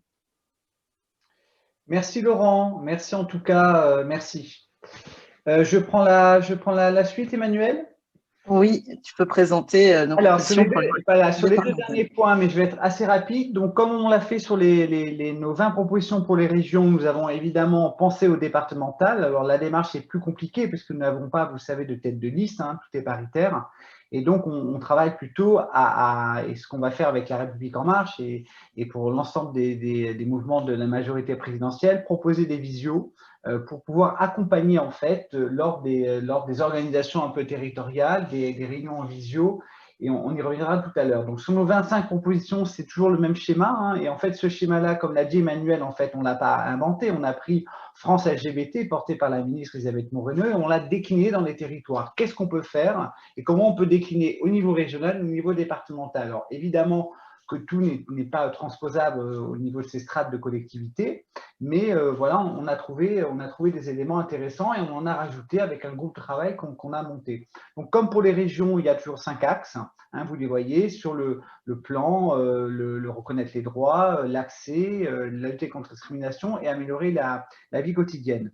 Sur le focus des 6 propositions départementales, il me semble intéressant ce soir d'en faire ressortir donc que 6, notamment le travail de réinsertion et d'insertion des personnes LGBT+, puisque c'est une compétence départementale. Évidemment que l'aide sociale à l'enfance, avec les conseils de famille, notamment tout ce qui est lié à l'adoption, nous pose question sur la traçabilité de ce genre d'instance dans les départements.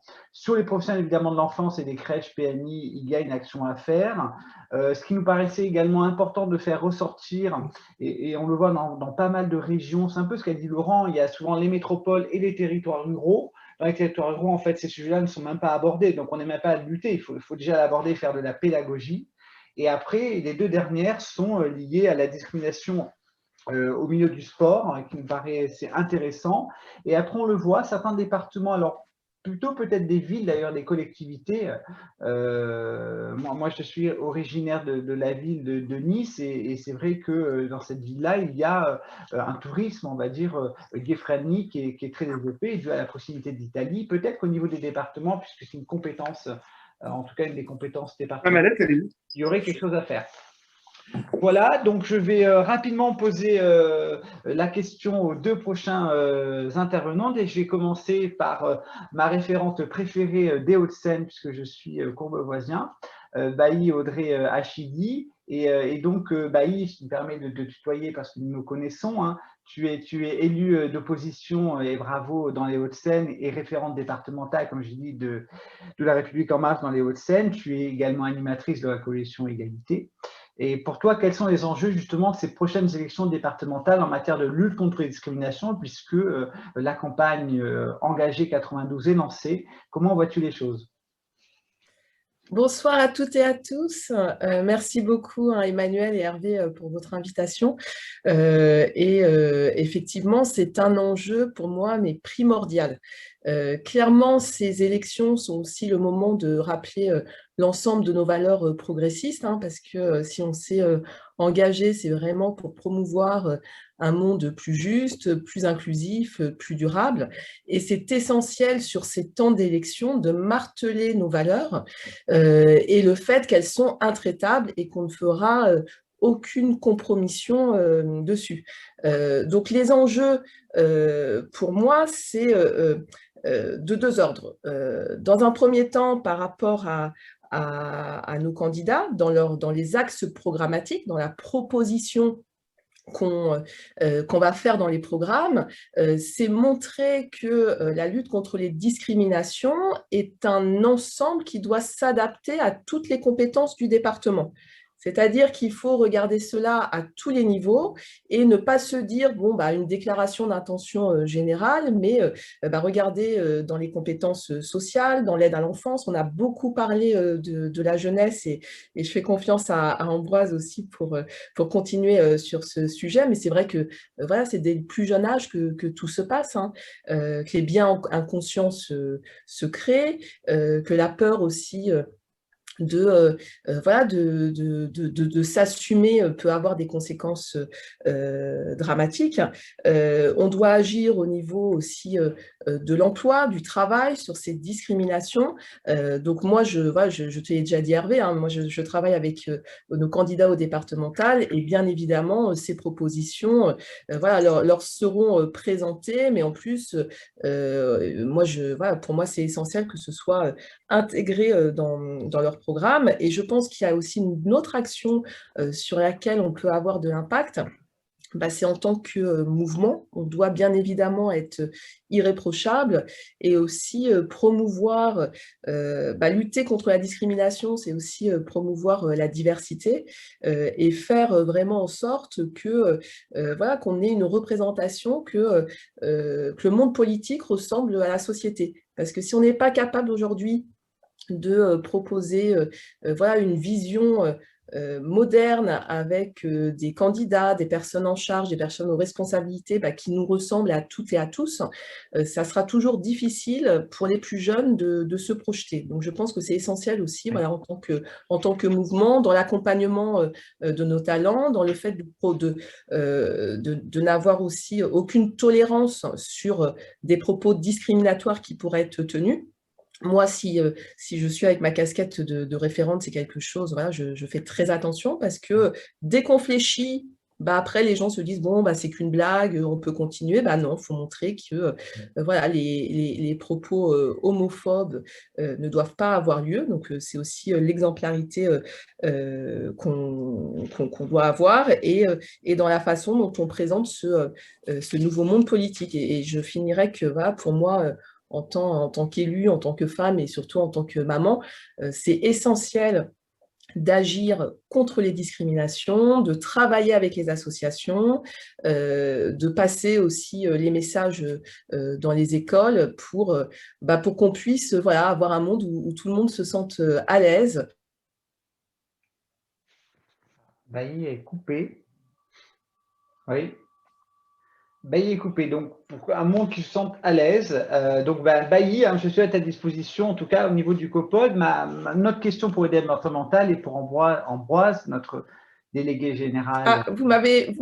On a coupé, ça a coupé.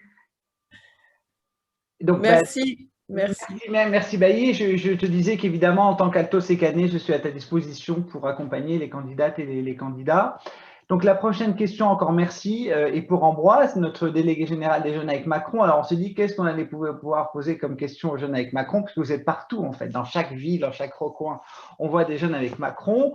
Mais comme l'a dit la ministre, vous avez mis en place une agora sur l'égalité, qui a produit des propositions d'ailleurs très intéressantes, d'ailleurs, qui reprend un peu les propositions de loi de Laurence sur la fin des thérapies de conversion. C'est assez intéressant.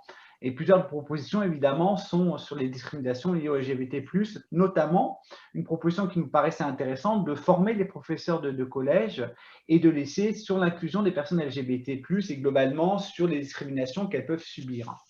Comment, au niveau des jeunes avec Macron, mais on ne doute pas de votre envie d'aller sur le terrain, et vous l'êtes déjà, pour aller plus loin sur cette prise de conscience et pour prendre en compte les problématiques des jeunes LGBT+.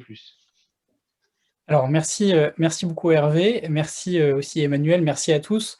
Déjà, je voudrais commencer par saluer l'organisation de cette réunion parce que j'ai vu l'énergie qui avait été déployée. Je vois la qualité des intervenants. Je pense que vous êtes les premiers à réunir autant de têtes de liste dans un même événement sur un sujet aussi important que celui-ci. Donc bravo pour le travail que vous menez, parce que peut-être que les jeunes avec Macron sont partout, mais j'ai l'impression que les progressistes LGBT sont dans les et ça me fait énormément plaisir. Donc merci pour votre activisme sur ces questions qui sont absolument essentielles.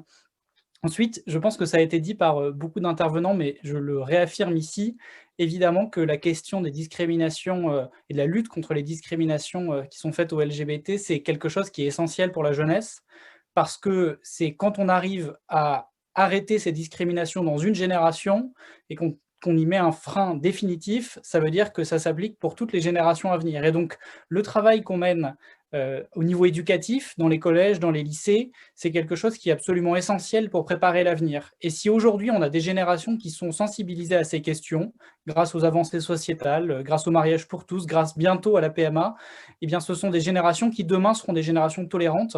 Et donc, le travail des mouvements de jeunesse, c'est d'abord celui-là, être capable de faire passer ces messages et de s'assurer que dans nos générations, la tolérance soit la règle absolue et qu'il n'y ait plus d'intolérance. Et donc ça, c'est le sujet sur lequel on se bat au quotidien. Tu l'as rappelé gentiment, Hervé, on a des propositions là-dessus. Oui. Je cite les 3 propositions qui ont été faites à l'échelle nationale et ensuite je descendrai pour répondre à ta question à l'échelon plus départemental.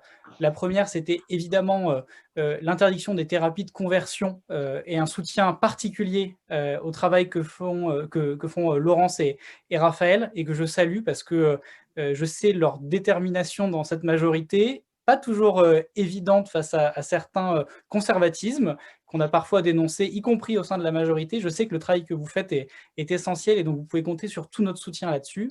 La deuxième, c'était conformément à ce qui avait été fait dans le projet de loi constitutionnel d'introduire et d'inscrire la non-discrimination en fonction de l'orientation sexuelle, l'article 1er de la Constitution. Et la troisième, rapidement, évidemment, c'était la formation des professeurs, à la fois au collège et au lycée, à la lutte contre les discriminations, et notamment discrimination LGBT+, pardon. Vous l'avez entendu comme moi en introduction, ça a été annoncé par la ministre, ça fait partie du plan qui a été mis en place, et donc on ne peut que s'en féliciter.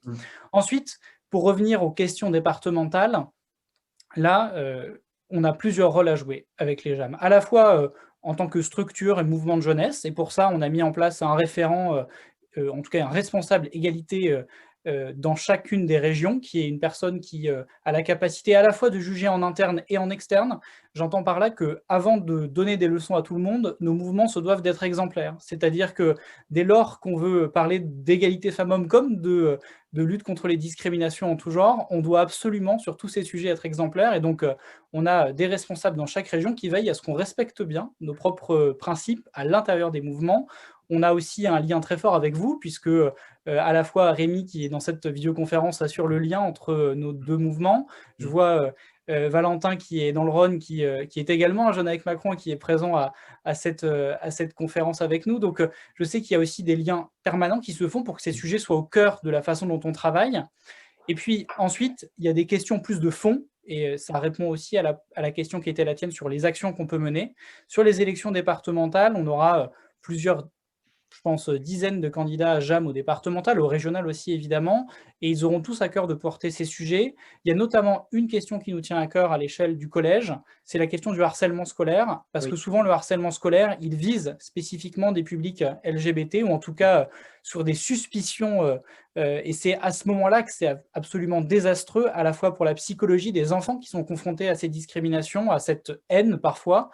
Et donc on est, nous, très favorables à ce que, à la fois à l'échelle des lycées et des départements, donc c'est complémentaire régional et départemental, on puisse mettre en place des cellules anti-harcèlement qui est une formation spécifique sur cette question-là des LGBT. J'ai vu aussi passer une proposition que vous formuliez sur le soutien aux associations, qui est absolument évident, parce qu'on veut toujours réinventer la roue sur ces questions, mais la principale action la plus sensée qu'on puisse faire, et je parle du coup en tant aussi que porte-parole de Bruno, qui était là il y a quelques minutes sur la région Auvergne-Rhône-Alpes, c'est de soutenir les associations dans nos départements et nos régions qui agissent sur ces sujets. Et donc là aussi, ce qu'on cherche à faire en tant que mouvement de jeunesse, c'est parfois organiser des visioconférences, organiser des ateliers, des actions de terrain avec eux, à l'échelle des départements et des régions, pour faire progresser cette cause. Voilà, je ne vais pas être beaucoup plus long parce que je sais que vous êtes déjà un peu beaucoup en retard.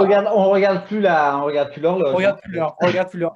Je connais cette situation en tant qu'organisateur régulier de visioconférences. Donc, je vous remercie encore pour votre invitation et je vous redis la détermination et l'envie des JAM de se battre à vos côtés sur ces sujets. Merci à tous et belle soirée.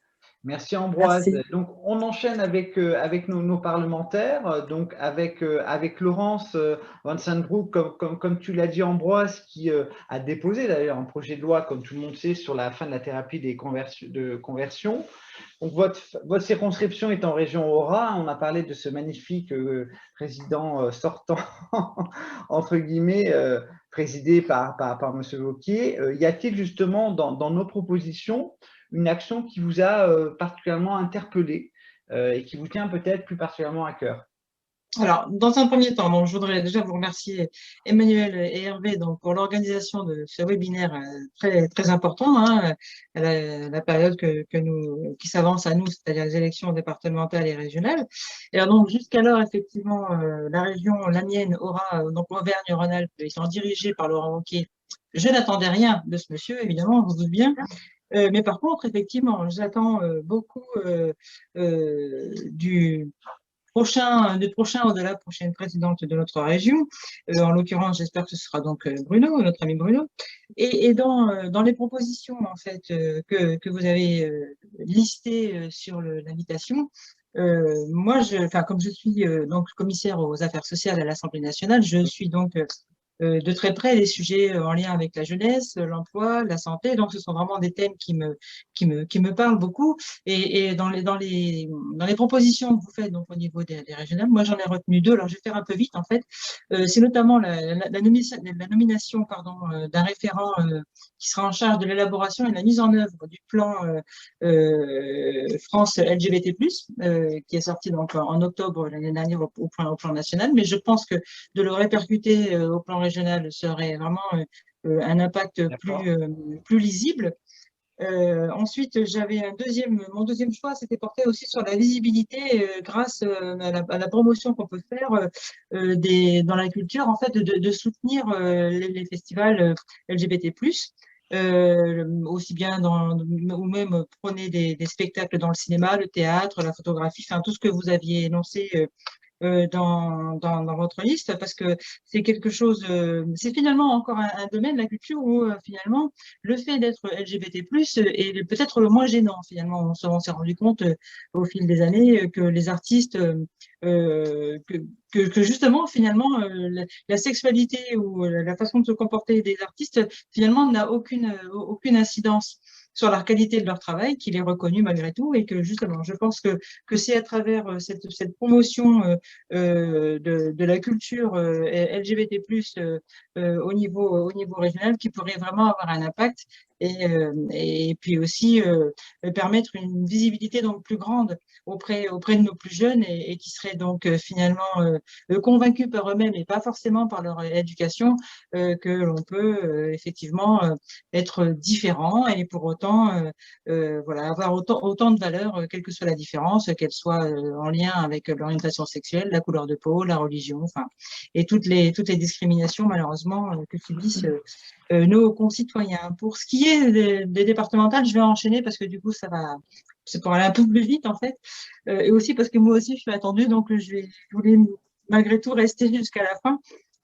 Donc, au niveau du département, je pense qu'il est important de sensibiliser les services d'aide sociale à l'enfance. Alors, je suis contente d'en parler avant Raphaël Gérard, mon ami et néanmoins collègue, parce que je sais que c'est un sujet aussi qui le préoccupe, pour que les conseils de famille soient plus aguerris pour faire face à la non-discrimination des couples de même sexe ou des personnes transgenres, parce qu'on s'est rendu compte, suite à un rapport de l'IGAS, il y a ça quelques années, que en fait, voilà, les conseils de famille étaient quand même plutôt dirigés, en tout cas pas vers le choix de parents LGBT+ pour accueillir des enfants en demande d'une famille. Donc voilà, on est déjà.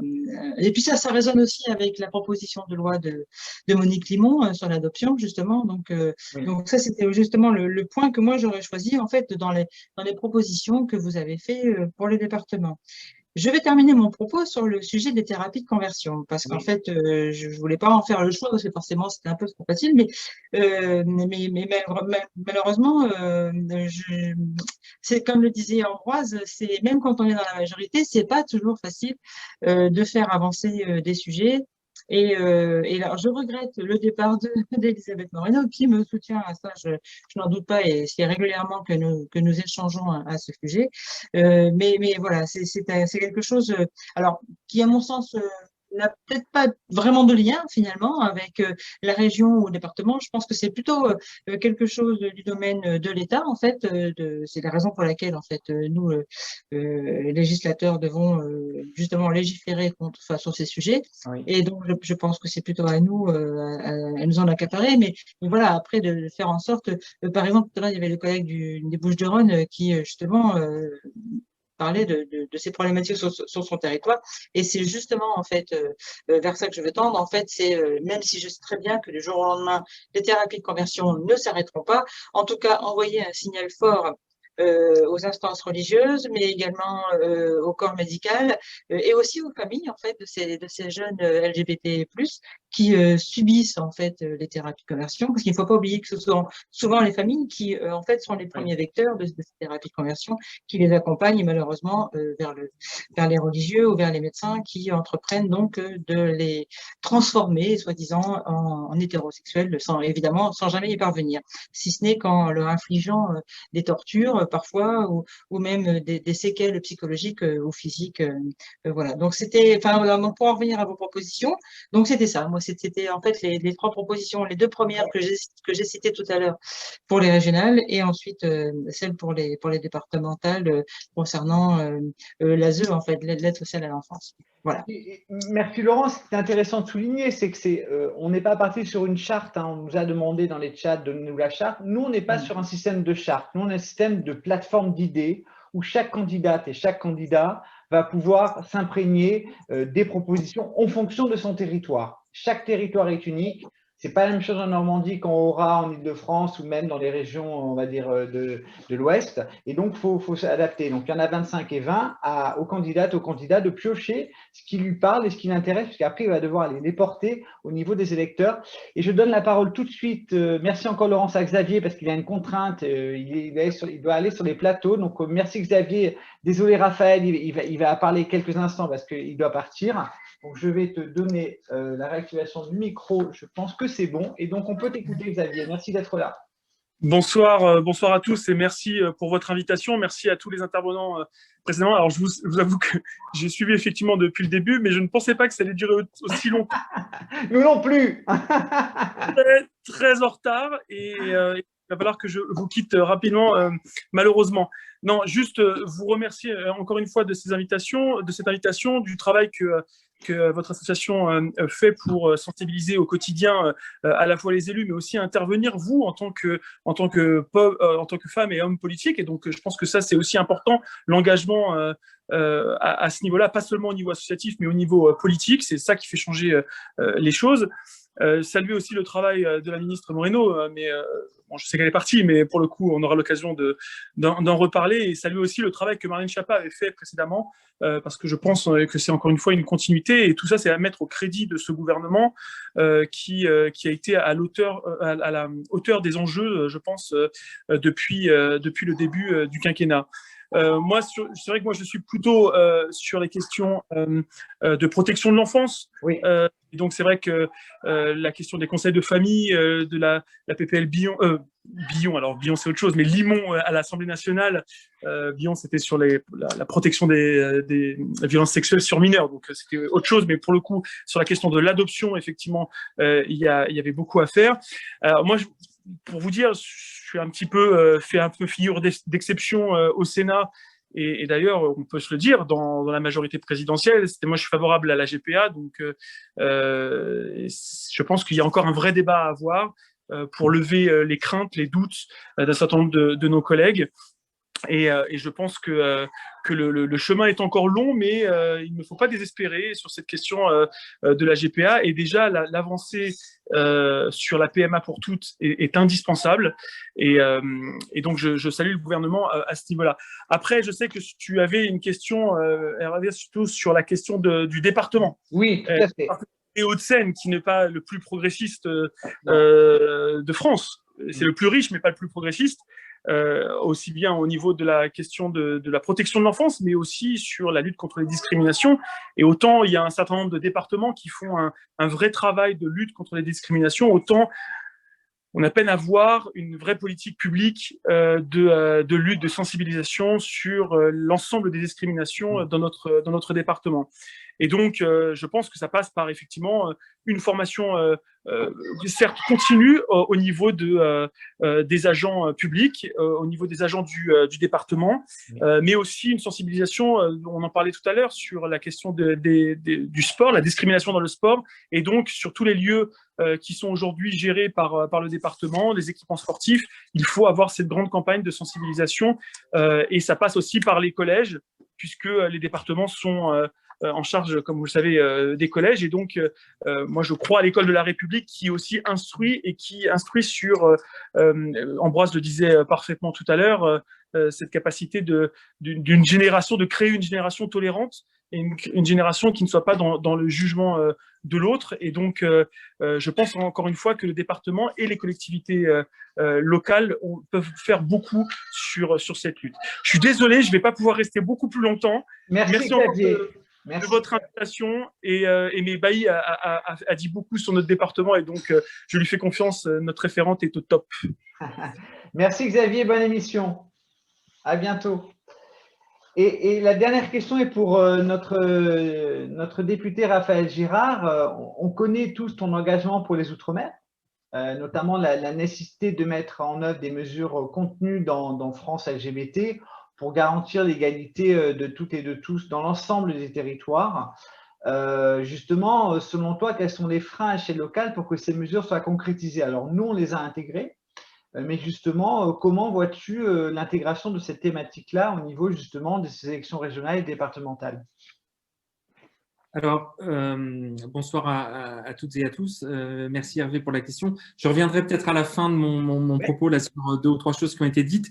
Mais sur le sujet des Outre-mer, effectivement, on a réalisé un rapport avec Laurence Vansenbrock et Gabriel Serville, qui est un député de Guyane, sur les LGBT-phobies Outre-mer, et un certain nombre de recommandations de ce rapport qui était le premier du genre. C'est la première fois que vraiment on faisait une espèce d'état des lieux aussi exhaustif que possible de la situation des personnes LGBT dans les territoires ultramarins.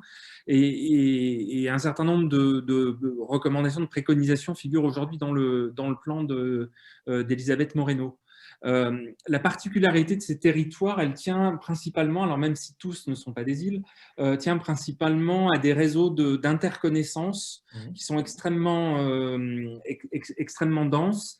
Globalement, tout le monde se connaît, et il est très difficile de faire un coming out sans que, au bout de quelques jours, tout le village, puis toute l'île, puis toute la Caraïbe pour les îles de la Caraïbe, soit informé de l'orientation sexuelle ou de l'identité de genre des personnes.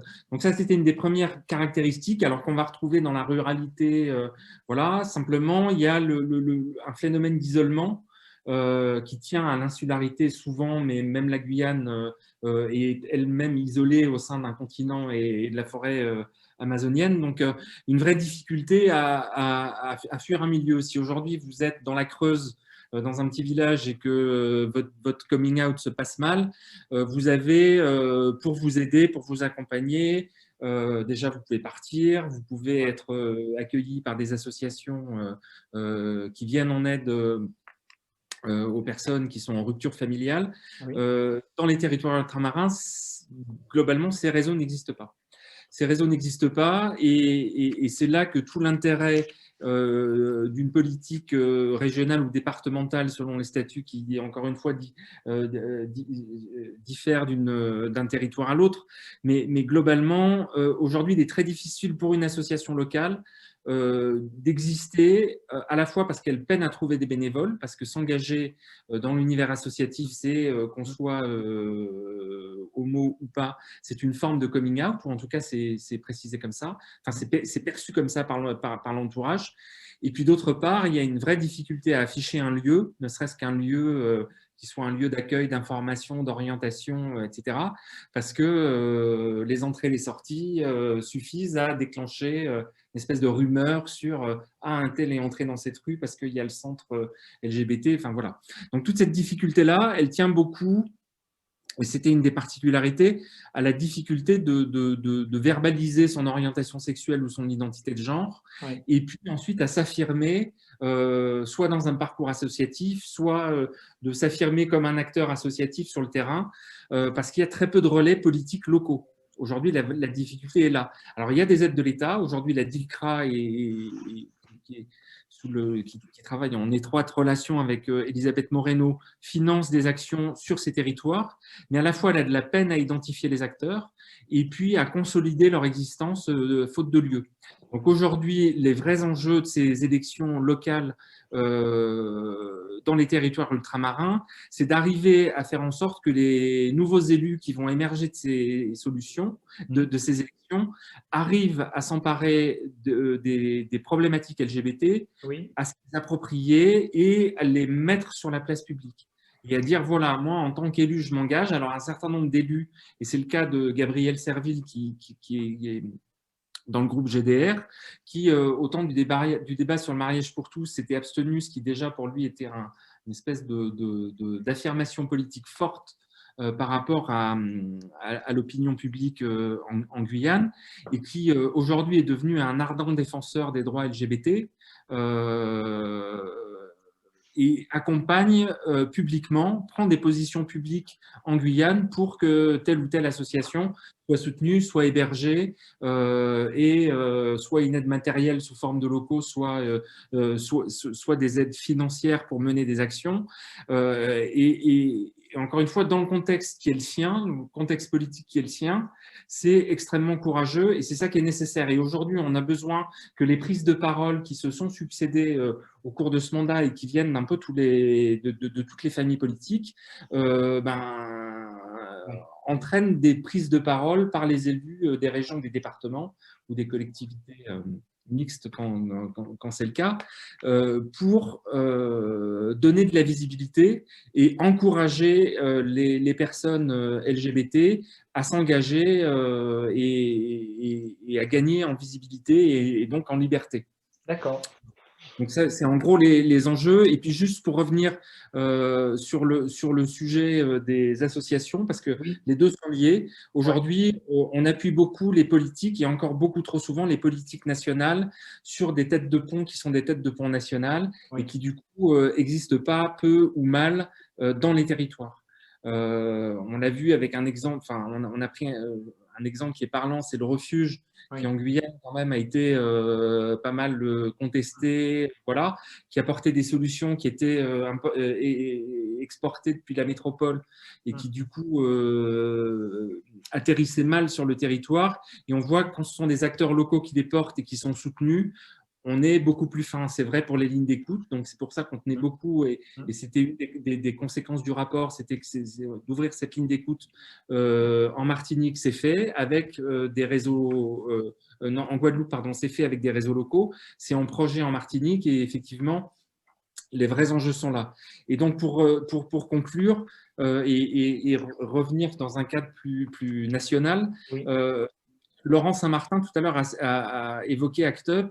Je voudrais attirer l'attention des candidats dans les différentes régions sur l'importance des petites structures et notamment des associations de santé communautaires qui aujourd'hui font un travail extrêmement précis, alors qu'ils s'adressent souvent à des communautés au sein de communautés, donc à des très petites populations.